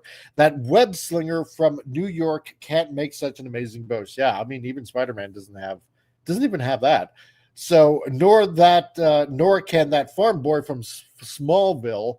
But there's still one name missing from that 4-piece of Bat history, and one that has as much right to be there as any of them. And yeah, and that would be this guy right here. So Bill Finger, co-creator of Batman. So it's never received as much acknowledgement as he should have, you know. And this was actually kind of brought to my attention from Jim Steranko in a video that he did at a Comic-Con panel, because he was talking about him and about Bill Finger and how essentially DC did him dirty and gave all the credit basically to Bob Kane. So, you know, and I mean, as much, I think, just as much as we credit Jack Kirby and Stan Lee, you know, for everything that they've done in comics, you know, the same thing needs to be done, especially with like something as iconic with Batman. I mean, he's been around for 80 years. 80 years. Yep. So, you know. And oh god, here we go. Yeah, John Travolta. Here we go. Here we go No, again. no. Keep going. Keep going. I got a suggestion. Yep. Lower down. Yeah, shut up, Abion. You're too good. Yeah. Good at nothing here. Oh my There we god. Tuesdays. My name is Harvey Zens. Tom Cruise's Nightwing. I can't do it, Tom Cruise. No. No, but he'd be doing that. Nightwing jumping on a couch. I don't know. Yeah. He'd be doing that part till he's 82. So, Yeah. you know. Yeah. Nightwing will do all his own stunts. God damn it. That's right. Oh my god. Yes. Do we have you a know, scene where totally. Nightwing is hanging off a plane? No, Tom. We'll write it in. Write it in. I will do it. Okay. even though that scene doesn't call for it whatsoever. I don't care. But yeah. So Milton Bill Finger's story was a dark secret in the comic book world for 76 years. Man, before DC. That's Yeah, crazy. that's a long time. Before two of DC my Comics. lifetimes put together. Yeah. I mean, 76, like, damn. That's almost Batman's entire history right there. So before DC Comics gave him the long overdue credit for co-creating The Dark Knight, not only did he write all the stories from that golden era, but he also came up with Batman's look, which completely diverged from the vampiric Aquaman concept that Bob Kane had originally envisioned, moving it into the direction demanded by destiny. So, along with creating Batman's likeness, Bill Finger is the mastermind behind Gotham City, Robin, Jim Gordon, Hugo Strange, Scarecrow, Penguin, Wildcat, Catwoman, the Joker with Jerry Robinson, the Riddler with Dick Sprang, and he also wrote the original Alan Scott Green Lantern stories with Martin Naudel, all of which went unacknowledged throughout his entire writing career and even decades after he died in poverty. Damn. Wow. Not just Batman, but the Rogues Gallery too. Damn, that's Yeah. That is because crazy. these are the iconic villains too. They are. That's like classic Batman Rogues Gallery right there. Yeah. It's kind of a sad story. It's like an artist that doesn't get to his just due until he's passed away, and it's like, oh damn, So I agree. Yeah, right. They gave the world something that's beloved the world over, but most of the world doesn't know who really gave it to them. Yeah. Because I remember hearing this one interview again with Jim Steranko when he was talking about Bill Finger, and he was saying that at times he would go out to dinner with Bill Finger. And on occasion, Bill would ask to loan money from Jim Steranko. And, and he did, like pass him a few bucks. And, he never thought about when he would pay back or anything like that. It was because he was so hard up for cash because, Bob Kane ended up getting all the glory while he essentially got nothing, And created the city of Gotham itself. That's one of the most iconic fictional cities ever made. Yeah. I mean, Gotham in itself is a character unto itself. Oh, yeah. There's no way you would have even you can't. They're synonymous with each other. Basically, yeah. Like I wouldn't want to see Batman in like New York or a fucking city we have.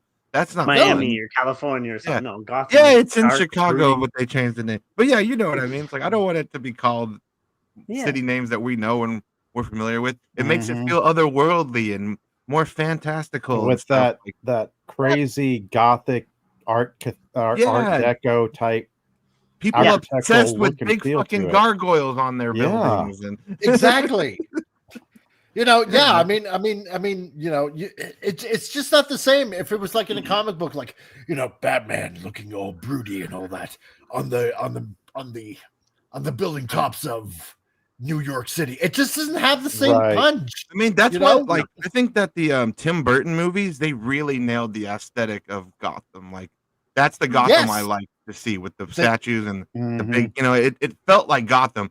That's the biggest problem I have with Dark Knight. I love those movies to death, but Gotham doesn't feel like Gotham enough. Right. That's like my only big criticism of the Dark Knight. There's no Art Deco type Gothic architecture, that look and feel that you would expect a superhero vigilante like Batman to be in. Yeah, right. You're expecting Metropolis dark is another and good gritty and dirty and just these big buildings with like gargoyles and stuff like that, like Gothic hanging over and the Arkham games I think has a good feel for the Gotham. Oh, the Arkham games, especially Arkham City. That's Gotham right there. Yeah, exactly. Yes. Exactly. But I mean, I mean, you got the Penguin, you got Catwoman, you got. I mean, you can't imagine Commissioner Gordon not being in there, or Robin, No. And I mean, if you didn't come up with Catwoman, the dynamic duo, literally, the dynamic duo wouldn't exist. No, or the Joker. I mean, how much more supervillainy could you get in comicdom than the Joker? Being a staple of comicdom. Oh, I said it before. I said it again. Joker is one of the greatest villains in comic book history, in my opinion. He really is. Yeah. Pure evil. He's just Hey, Thetazoid, how's it going, dude? Nice to see you, man. That's what I always loved about the Joker is like he doesn't have like world-ending powers. He's just a psychopath with a little bit of ingenuity. He's really interesting.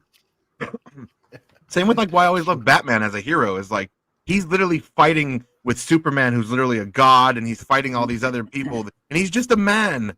Just a man in a suit. He's a man. And gadgets. Yeah, it's hot. Where does he get a lot of money? Those toys. God. Matthew Broderick as the Riddler. Here we go again. Here we are casting the perfect. Here we are Yes. casting the perfect geriatric Batman movie. Batman coming out of Batman retirement. Beyond. Yes. But I mean, it's hard to imagine this, and this is the original sketch by Bob Kane as Batman. That's what they made the Flying Graysons look like.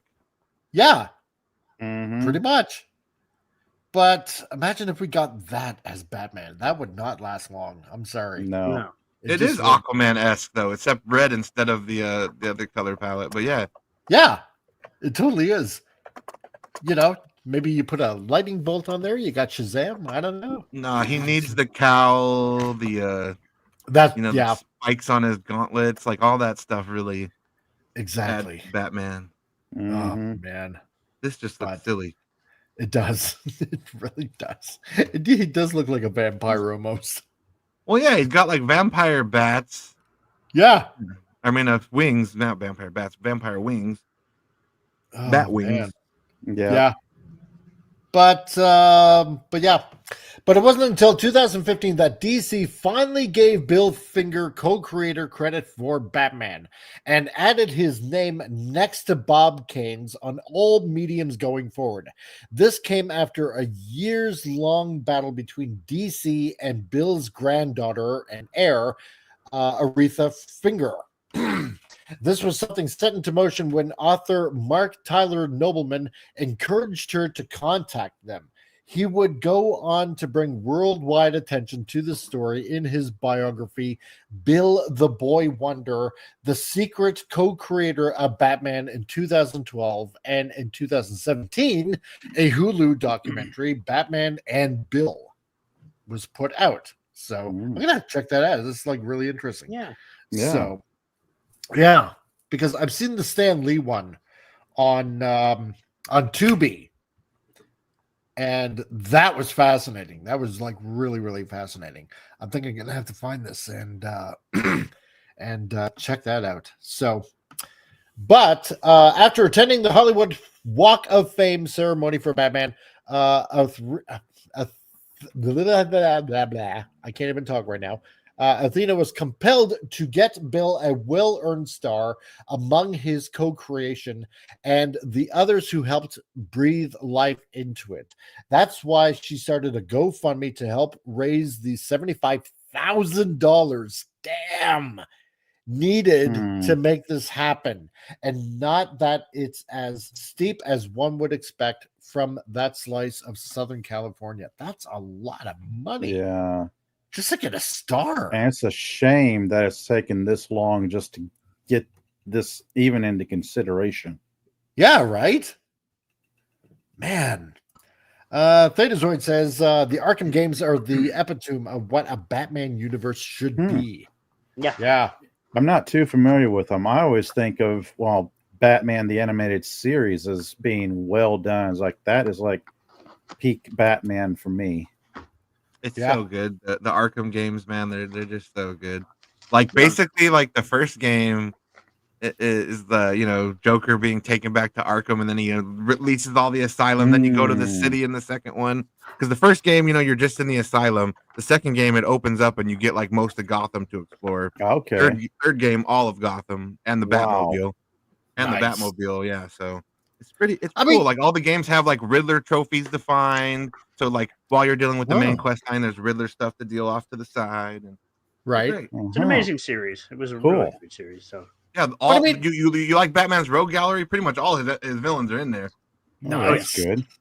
Yeah. But I mean, if you want to be like really realistic, I mean, would you rather have this kind of Batman, or would you rather have that? Yeah. I mean, that's just a guy on a hang glider. Yeah. Yeah, exactly. It doesn't look like a superhero. It's just some asshole on a hang glider. And the blonde hair, like a Leonardo da Vinci invention. Yeah, flying machine. Yeah. That's what it is. Assassin's Creed. That's you. Yes. But the campaign, which is still ongoing, has launched at the end. Was launched at the end of September. And if anyone wishes to donate, they can follow this link to the campaign. And I don't know if anybody feels like maybe that they want to donate to something like that. I guess I can put the link in the chat right there if you want to check it out. Here, maybe I will share it on screen so we can like take a little bit of a read here. Honor Bill Finger with a Hollywood star. So apparently, I guess they've already raised a little over $2,000. And it says, hello, Batman fans. So many fans have asked, and now I invite you to be part of preserving Bill Finger's legacy.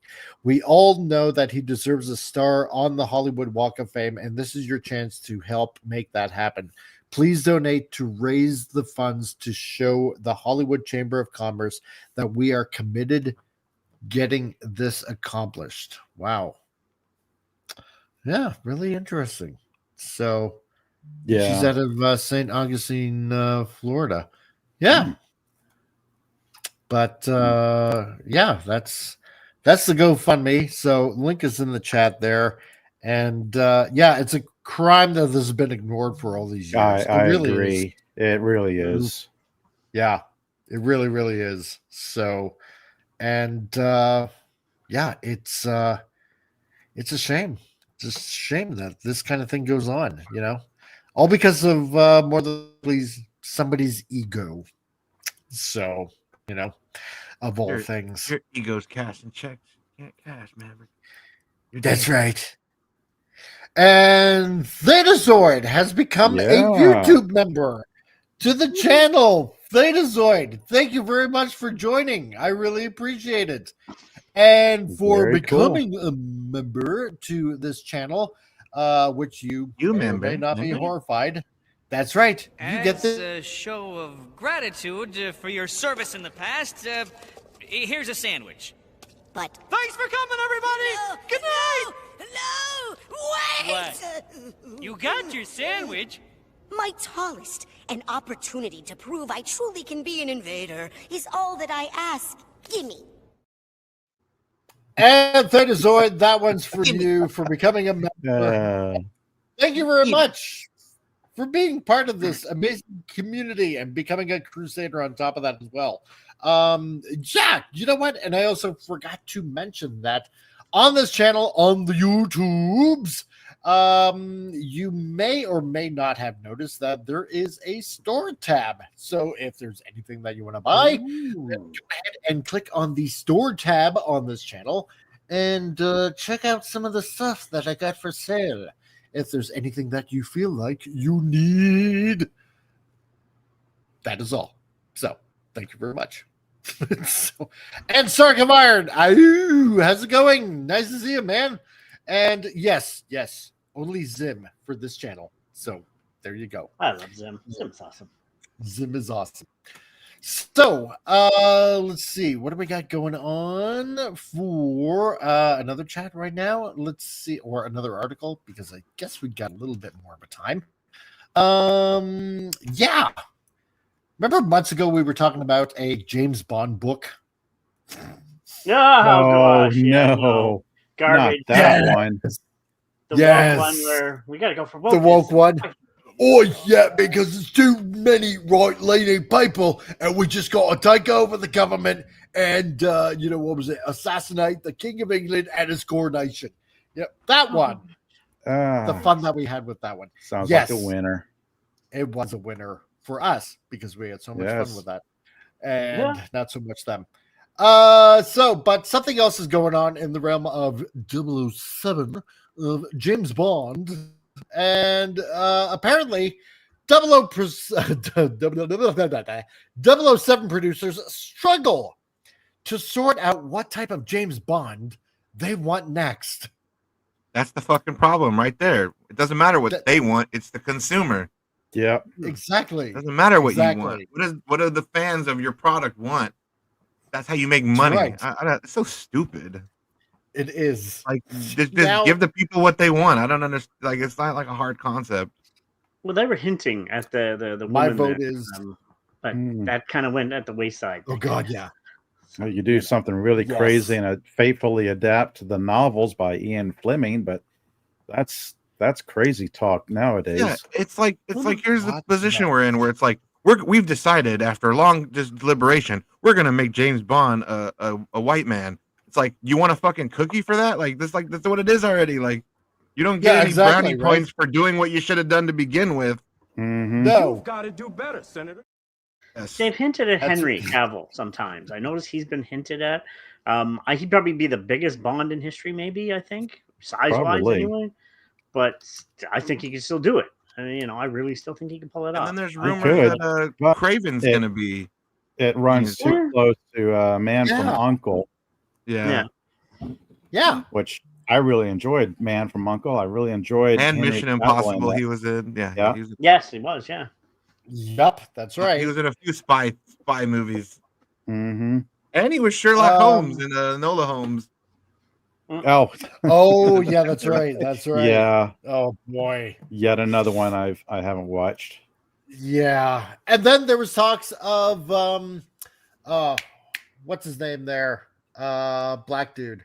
That played Heimdall. Oh, Idris Elba, Yeah, Idris Elba. You know what? I wouldn't mind him, honestly, because I like him as an actor. He's an awesome actor. Actually, to be honest, if you're going to have a colored Bond, I think he'd do a good job. Because he has charisma. Like, if you've seen Ghost Rider 2, Spirit of Vengeance, he's the best part of that movie. Like, he has no right to be in it or to be that good, but his charisma, amazing. Yeah. Didn't Idris come out and saying he didn't want to be known as the Black James Bond, though? Yeah. He kind of put a squash on that. And respect for him for saying that. But you know what? In all honesty, because I don't mind him whatsoever. If they were wanting to go that route, I'd be okay with Idris. Yeah.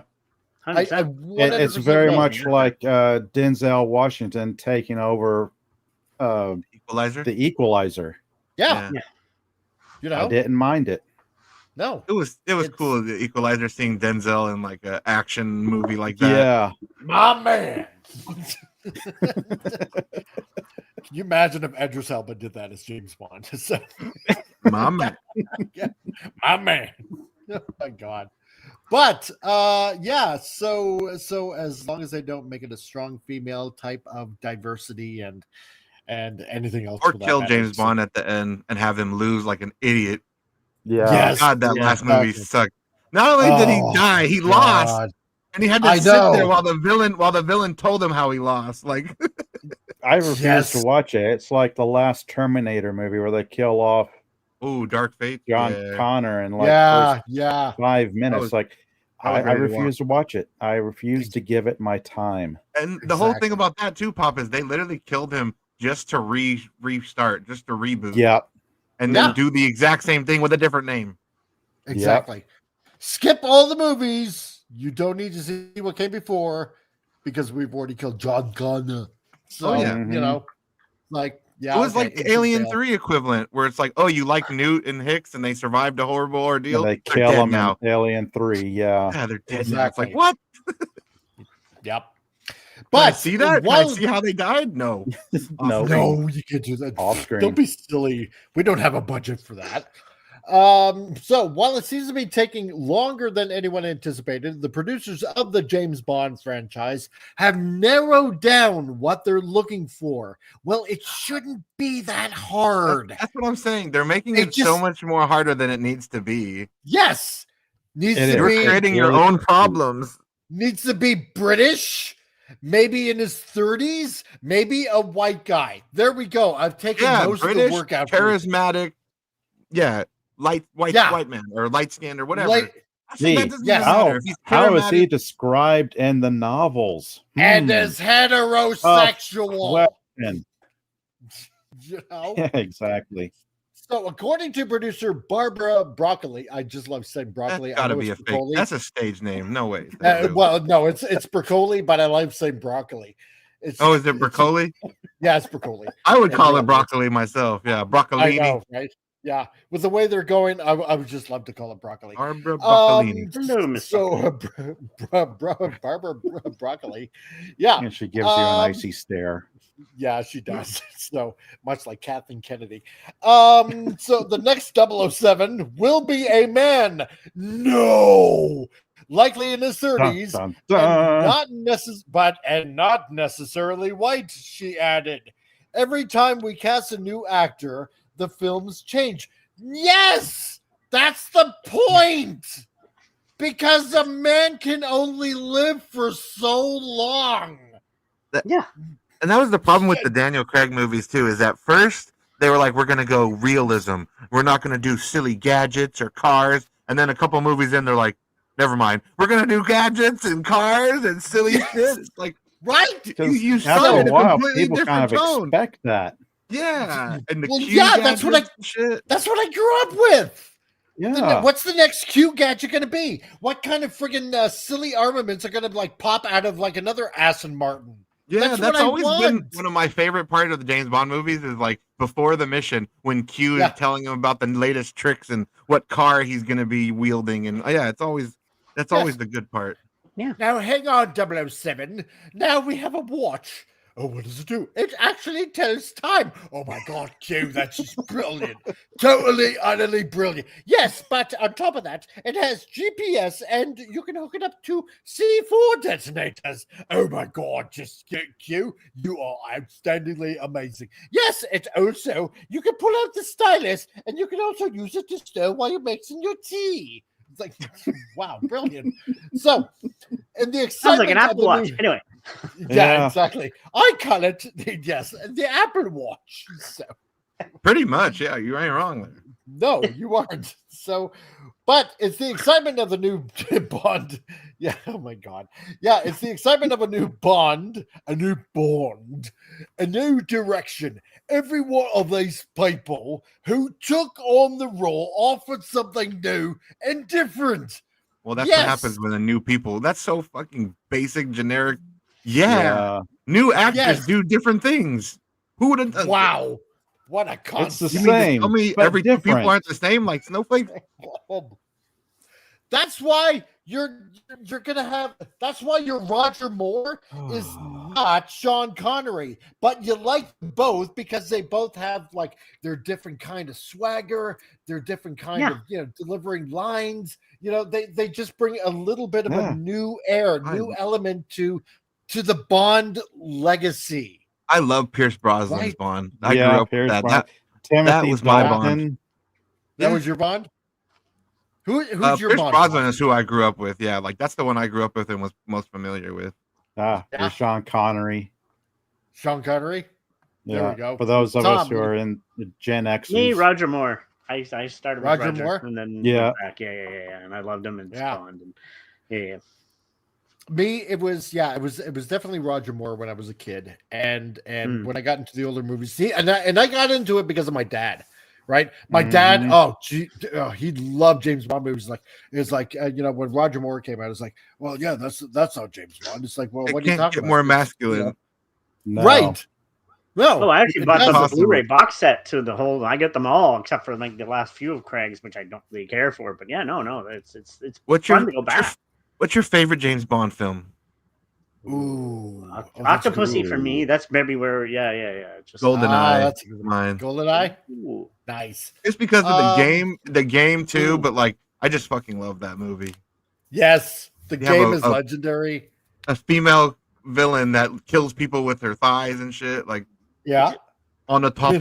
On the top, a sexual name, and just Empty Jansen. They all had those sexual names, though. Oh yeah, which is awesome. Pussy Galore. Yeah, Pussy Galore. That's a good one. Pussy Galore. Pop, what's your favorite James Bond movie? Oh goodness, haven't even thought about that. That's a tough one. They're all so good, really. What's one you watched the most? Let's see. I seem to remember like Thunderball, Goldfinger. I remember some of those older ones. Man with the Golden Gun. Man with the Golden Gun, I think, because it's James Bond versus an assassin who was hired to take him out. Is that the one with Byron Zamedy, the voodoo guy that can like keeps coming back? I think so. I think it was. Oh my god! It's like the guy like Bond likes to like kill him, and then he keeps coming back over and over again or something. Yeah, I think so. Voodoo. Can't remember. I have to go back and rewatch. Oh, of course, there's the classic Moonraker. Yeah, that's the one with Jaws, right? Yeah, that's the one with Jaws. Yeah, and his girlfriend, with the pigtails. May or may not have had braces. Yes. No, I love Moonraker. Moonraker's I love that. Yeah. I mean, on the cable car, Jaws comes along, with two hands. He literally stops it. Forget the diesel engines or anything like that. That like is thousands upon thousands of horsepowers and strength. No, he'll just take it, hold it, and he bites into it. Right? Like he took the heavy to a whole nother level. Exactly. He was the ultimate heavy. And even though you knew it was totally unrealistic and outrageous, I didn't care. As a kid, it's like, this dude has metal teeth that can bite through anything. I love that his name is Jaws. And then I actually saw Jaws with the shark. And I'm like, that's a ripoff. No, it's not. That's why another reason like Happy Gilmore is so good too is like when Jaws is in there and I'm just like, he's such a great character in that movie. Oh man. Oh, he's like he's like bending 9 irons. I know, right? Hey, shooter. Yeah. Connery is the only acceptable answer. Yeah. Sean Connery was my Bond, says Franco Walker. Yeah, I agree. Baram Samedi was in Live and Let Die. Yep. There we go. There we go. I knew that he fought a voodoo man in one of them. Yeah. Oh man. But they're also good. But that's the entire point, right? It's like every one of these people who took on the role offered something new and different. Yes, because that's what keeps the franchise fresh. That's what keeps it going. That's what makes it what may or may not make it your first Bond. Daniel Craig is my rock bottom. He's the worst fucking James Bond ever. Like Daniel Craig, he might be a decent actor in some things. I just despise the way they wrote James Bond in his movies. So. Same here. He's like anti-fun, anti-everything, charisma, vacuum, fucking I'm going to throw this out there. This parallels another British series. What? Yes. Yeah. Right? Yeah, it does. Depending on which actor takes the role of the Doctor, it brings a different level of charisma to the role. Yeah, exactly. Those of us who are Gen Xers will say Tom Baker was our best Doctor. Yep. That's right. Sean Connery was the best Bond. Yeah, That's bring right. some energy, bring some life to the role, man. Yes. Daniel Craig just comes in like a fucking wet fart. He's just so boring and like he's so boring to watch. He's a wet noodle. And he's just in love with Vesper Lynn right from the beginning. And it's like, that is not James Bond. Super he doesn't serious. simp this hard. No. See, I mean, I didn't mind.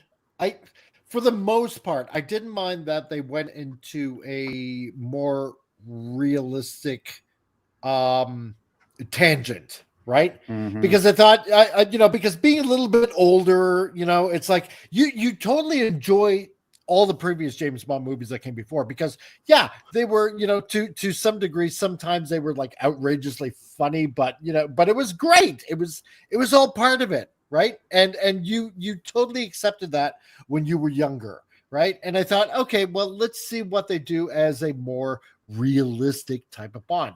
I didn't mind Daniel Craig, because I knew they were going for this whole realistic shtick. Yeah, Casino Royale's his best one, though. Like Casino Royale's the best one he did. Yes, easily, 100%. But but when it got to the end, it's like, this is just bull crap. This is just bullshit now. Like, I will give Daniel Craig really is credit. In Casino Royale, when he tells the villain, "You're scratching my balls," when the guy's beating him in the chair, he's just like, "You're scratching my balls." That was pretty good. That was the one moment. That was awesome. I liked it. Thetazoid, any news on First Aid? Lol, I'm so annoying for asking you about that. I know. I'm sorry. Well, considering how you're a new member, I'm going to indulge you. First of all, Galvatron is taking a little bit longer. First Aid may or may not be around Christmas, or it will definitely be before Chinese New Year. Scrapper, the next Constructicon, will be out around the beginning of next month. And there is a test shot for Blades coming out very soon. So there you go. I didn't like Daniel Craig too much either. There we go. No. So, and I mean, when you look at the whole scope of his story as Bond, it's so pathetic. Like, it kind of is, pathetic. He pines over Vesper Lynn, who dies. Then he gets over her, meets a new girl, and then a new villain keeps him from her, and then he dies. Yes. Like, it's just nothing. He just lost, takes L after L after L. He never has a triumphant get back, or I'm back. Nah. No. 100% true. I know. James Bond literally fail. Yes, right? No, I want to see him get the woman at the end. That's sometimes two women throughout the film. Hey, now he'll have like a Bond girl mid movie, and then he'll finish with the kind of like World Is Not Enough. Oh yeah, he got the princess from Braveheart, and he got Denise Richards. No, although there's only one movie where he was married. True, the late Diana Rigg, and she dies, right? Like and like kill her at the wedding or something. That was George Lazenby as Bond. That's and right. He married Diana Rigg's character. So yeah. Yep. So she went on to point out that the initial response to the announcement of Daniel Craig was mixed until audiences saw him in Casino Royale back in 2006. Well, you know what? It's hard to believe that's like almost 20 years ago. Though for the 50 years, I know, right?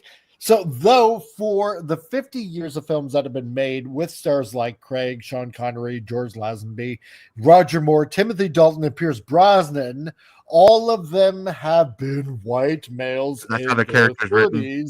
Exactly. When starting, which is perfectly on brand for the character because that's exactly how the creator Ian Fleming wrote him, right? Because Ian Fleming was during World War II, in the spy game.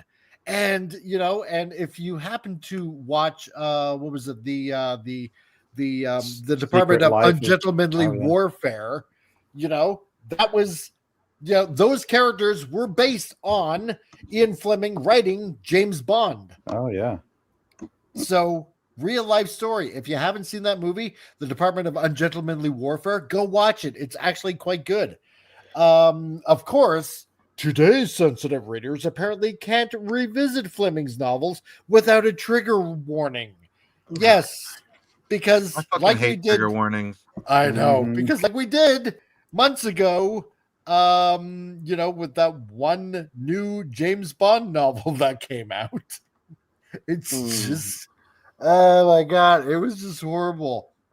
So unless Ian Fleming himself or his relative said, "Put that on my book," don't fucking touch his work of literature and write and put that on there. It's not your decision. It wasn't the author's intention to. Oh, let's make sure the snowflakes aren't offended by what I say here. Fuck that. I know, it's just so dumb. But for his part, when asked about who he wants to see as the next James Bond, Craig simply said, "I don't care. Good riddance then." Fine. Staying in character there, Craig. Yeah, exactly. Sound like you're still James Bond in those movies. Yeah, you grumpy asshole. Pretty much. Yeah. And then the villain was his own Real brother. What a bloody! He's kind of like Harrison Ford. I don't care. Yeah. Millennium Falcon's stupid. Nerds Or are totally stupid. stolen from us. About, yeah. It was, it's like, in one way I can kind of see it. It's like, well, I'm not playing this anymore. I don't care. Right. Or, you could just be a gentleman about it. And it's like, yes, I'd like to see who would be playing the next Bond after me. You're playing one of the most famous gentlemen of all time, and you can't even have any decorum. Exactly. A decorum. Decorum, thank you. Some panache, Yeah. You played one of the most iconic roles in moviedom. Yeah, one of the greatest fictional characters ever created, and you kind of just floated through it, went through the motions, like phoned it in. Yeah, especially the last one. Oh man, the one where he dies. You could tell he read the script. He's like, I'm not going to give anything to this movie. No, I wonder if that happened. It was a paycheck. So it was just a total paycheck. But I wonder if that I actually wouldn't happened. blame him if he did. It's like, oh, you're gonna kill me off? Oh, I Guess died. what? Oh, Fuck you. Yeah. Oh, the villain gloats in my face. Oh, okay. Yeah. Maybe that might have something to do with it, with his response right here. Maybe. I wonder. But then again, have they ever done that before, where James Bond loses and the film ends on a depressing he lost note? My knowledge, that's the only time, huh? Damn. I don't think that's ever happened. Yeah, they wanted to be different. I don't think so. No, I mean, usually you watch a James Bond movie for the fun, the escapism.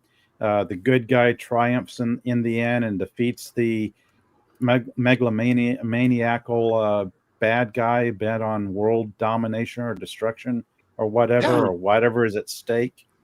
James Bond rises above it and wins the day. I mean, that's escapism. That's what people want. Otherwise, what's the point of making James Bond movies? Yeah. Well, think about it though. They originally were supposed to have a woman replace him, so they wanted to make the white man look bad at the end.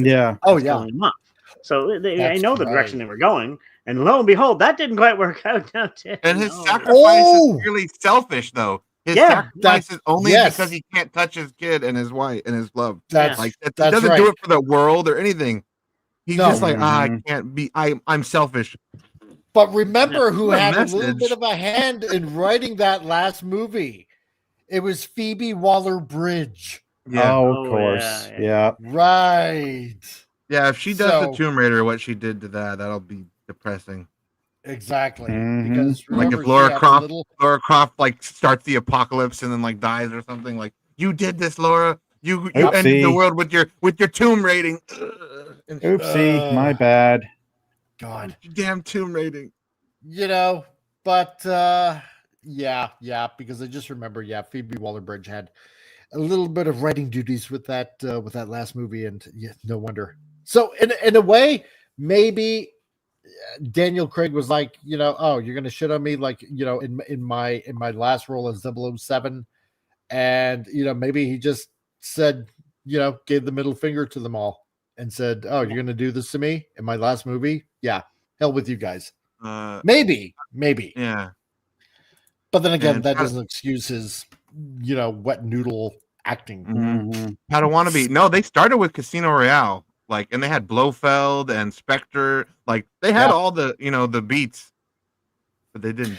They had Christoph Waltz. Oh my God, they totally fumbled the ball with that too. Oh yeah, they did. Blofeld and everything like that. Oh my god. Yeah, no, they basically like rebooted these essentially. Yeah. Starting with Casino Royale. So yeah, because in Casino Royale, the black and white scene is him getting his first kill and getting the license to kill, the origin of 00, how he gets his moniker. Which that part was kind of cool. Casino Royale has some cool stuff in it. That's why it is the best Daniel Craig movie, because it was trying to do something more gritty and real, but it doesn't fully go away from the formula like the other ones do. He still doesn't seduce anybody in that movie, really, though. Like the one girl throws herself at him, and he's like, "I'm not interested." I know, and that's kind of like where this whole PC kind of thing starts to happen, like especially in movies, right? Because like all the intros before Daniel Craig, maybe shortly even before that with some of the other James Bond movies, because I remember this being mentioned in the news ages ago, because a lot of the old movies, with their intro with the sexy women, and let's face it, some of them were, if at all dressed. And they wanted to kind of take that out of those intros because it would be looked at as sexist. And they started doing that like even a few movies before Daniel Craig. And so, now when Casino Royale came out, I do remember that they wanted to take this whole, James Bond, getting the women at the end of the movie or even during the movie, and the sex thing with seducing the ladies and stuff like that, because this is a new type of James Bond. But we can't part of being a spy. I don't exactly. And it's literally one of his characters. It's how he pumped people for information. Yes, literally. Yep. And literally, and he rode that bitch on a Vespa behind that strong, independent black woman. That's right. In that last movie, God. But yeah, and that movie totally wasted Anna de Armas. He shows up, she's super hot, and it's like 5 minutes. All right, I'm out. It's like, oh God. Mind you, I'm going to give my 2 cents on something here, though. I went back and rewatched them all over the, because I had the box set. I will say, some of the original ones, he was very aggressive on some of those women. He really was. He kind of was. Bond was a little bit over aggressive. A couple of movies, I'm like, dude, you're almost kind of going in a direction where it's not good. So. But you still seduce him. But he was getting a really, like, you could call that something today, but I won't say the word. But some of the older ones did. Yeah, exactly. Yeah. Like, some of them were a little off. I was like, okay, that one was a little uncomfortable. He's kind of forcing himself on her. But still, you got to seduce a woman. You got to hit on her. I mean, Craig was just like, he was a simp. I was like, well, shit. Like, even like you guys know this, the old James Bond, he always had like a back and forth with like Moneypenny. And like that too is always a thing, and he was just flirtatious by nature, That was just his sort of. But some of them was physically aggressive, and one of them, so it's like, that one's getting a little too much. But but that's right, still Moneypenny. After that, him make Moneypenny. I swear, they had something like the big man that I am. That's why I love Sean Connery. So especially when he told Barbara Walters, smack your ass, Do you want to take that back? Do you want to say it differently? No, I'll say it again. No, and I'll smack your toe if you tell me again. No, I thought you were misspeaking. No, you didn't hear me right. I'll tell you again. Make sure you hear me. That's right. Get back in the kitchen, you bitch. Make me a sandwich. Make me a haggis. So,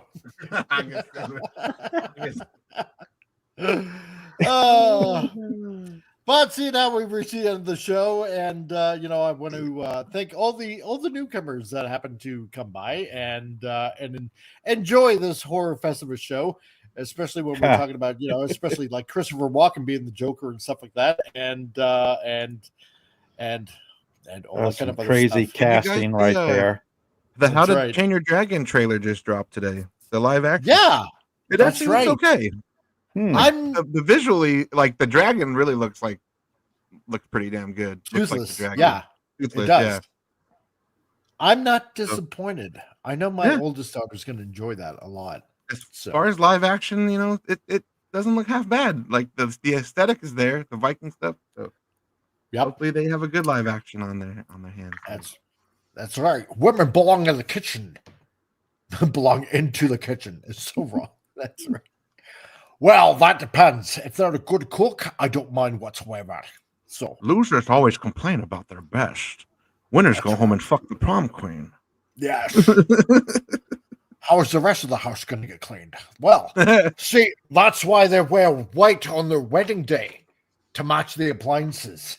So, and with that offensive comment being made, make sure, don't forget to hit the refresh, leave a comment, and just especially after that comment, as it helps the channel grow. And if you can, especially after the comment I just made, and my wife's going to probably kill me, I don't care. I will live on forever, especially vicariously through these videos. And make sure you hit the like button and the notification bell and subscribe as well, because it really helps this channel grow. And that being said, because we've reached the end of the show, Tom, do you have anything you want to plug, dude?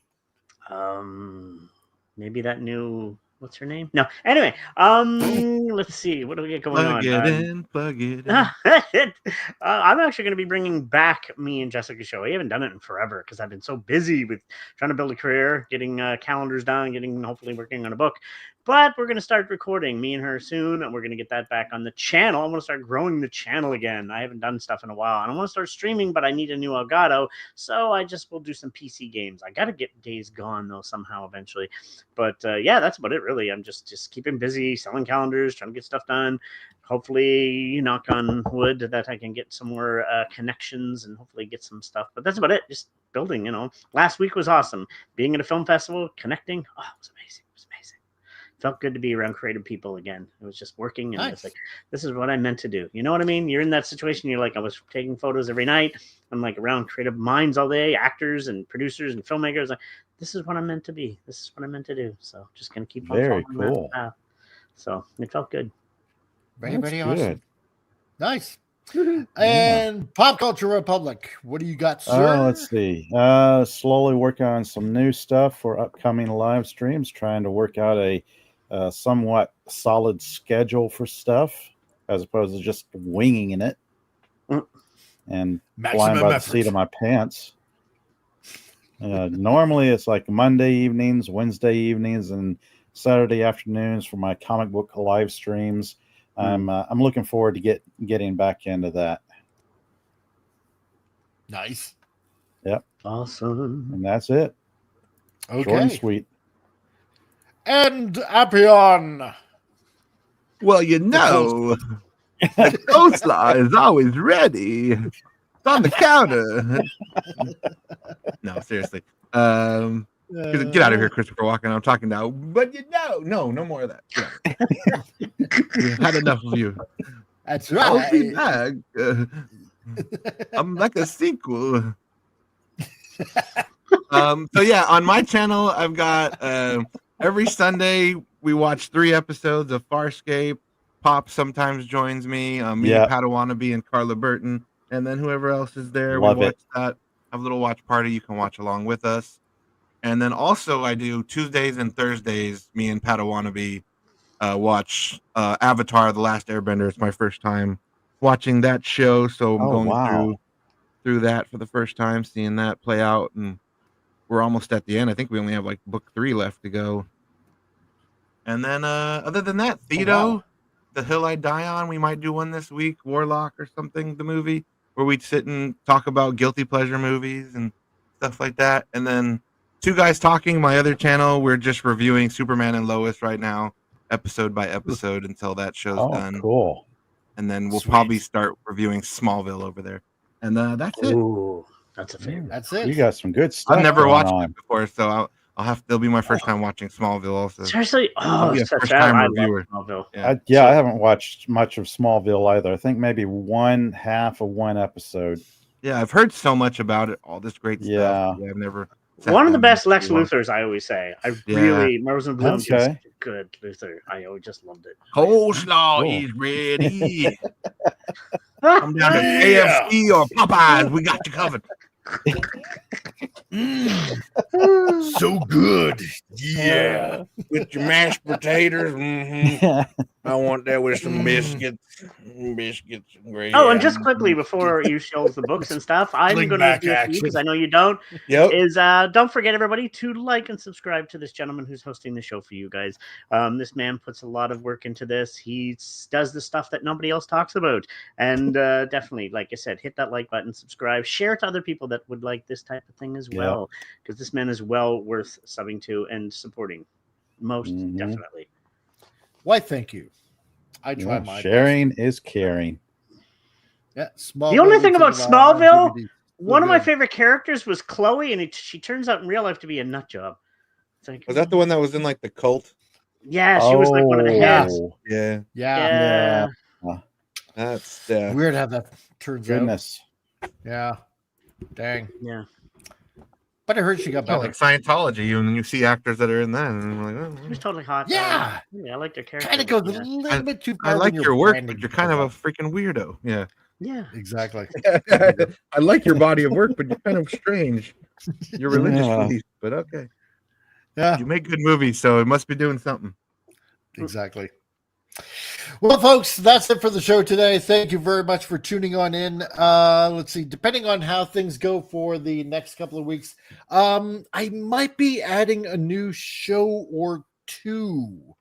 So yeah, I might. I don't know if I should give a sneak peek for the possible show that I'm planning, but it's kind of like, yeah, I don't know. Maybe I will. Here, maybe I'll do something here. Let me have a look here, because I for the longest time, because I know a lot of people do watch streams, right? And I know that on the 40th anniversary of Transformers, we had a little bit of a watch stream kind of party. Jason was here, and there was somebody else that I can't remember who it was, but I'm gonna have to look back anyway. But it just kind of got me thinking. You know what? Over the 100 years of cinema that we've had, it's just there's a lot of movies that a lot of us haven't watched. A lot of us haven't watched. Tapped. Yeah, and life's too short to not watch some good movies. So I'm thinking of doing like a thing on Monday that I'm gonna call Monday Movie Madness, and I'll probably maybe do it at night. I'm not entirely 100% sure how it might go, but I made a little bit of an intro. I want to know what everybody's thought is on this. If you guys can indulge me for a couple of minutes. Okay. Here's the intro. Universal trailers that would play all their work and like give you hyped for like what's upcoming. Yeah. I like the use of the Ghost in the Shell theme. That was some good music. It's a different version. I've never heard that version of that song. No, you haven't, because it's a special remix that I happen to find. It's very so hopefully I don't get nabbed. But no, it was a thought of mine that I came out kind of like with last year. I've just been kind of playing around with an intro to make up for a new show, because like I said, there's a whole whack of movies that we haven't seen. Hopefully I don't get nabbed for some of those little scenes there, because they were like, at least maybe a second long. And no, I just want to, in the vacuous space that is Hollywood, there's a lot of good things out there that we haven't seen. And yeah, like Appion said, yeah, one of them is like The Bridge Over the River Kwai. Awesome movie, and with the original Obi-Wan Kenobi, and just a lot of them out there. And depending on how things go in the next couple of weeks, I'm not sure exactly what time, Vince, on Monday. I don't think, maybe it'll be later on in the afternoon. I'm not exactly sure, but I'll think of something. So, and then the next thing I want to do, maybe on a Saturday, is kind of like have like a Saturday kind of fun time. And that's reading a comic. And and I want to start with Marvel's First Family. And so I've talked with a couple of people that may be on board, want to play Susan Storm, Susan Richards, another guy for The Thing. And I want to find somebody that will make a good Johnny Storm. So, and a Reed Richards and stuff like that. And, just want to have fun with it. Wonder. Yes. Today is Donkey Kong's Country's 30th anniversary. Oh, on the Nintendo Switch. Yes, it is. The roller coaster coming along. It's Wow. The roller coaster. Yeah. For the theme park. Yeah. So, and thanks for letting me know. For Dead Random Kick. Random Kick? I hope I pronounced that right.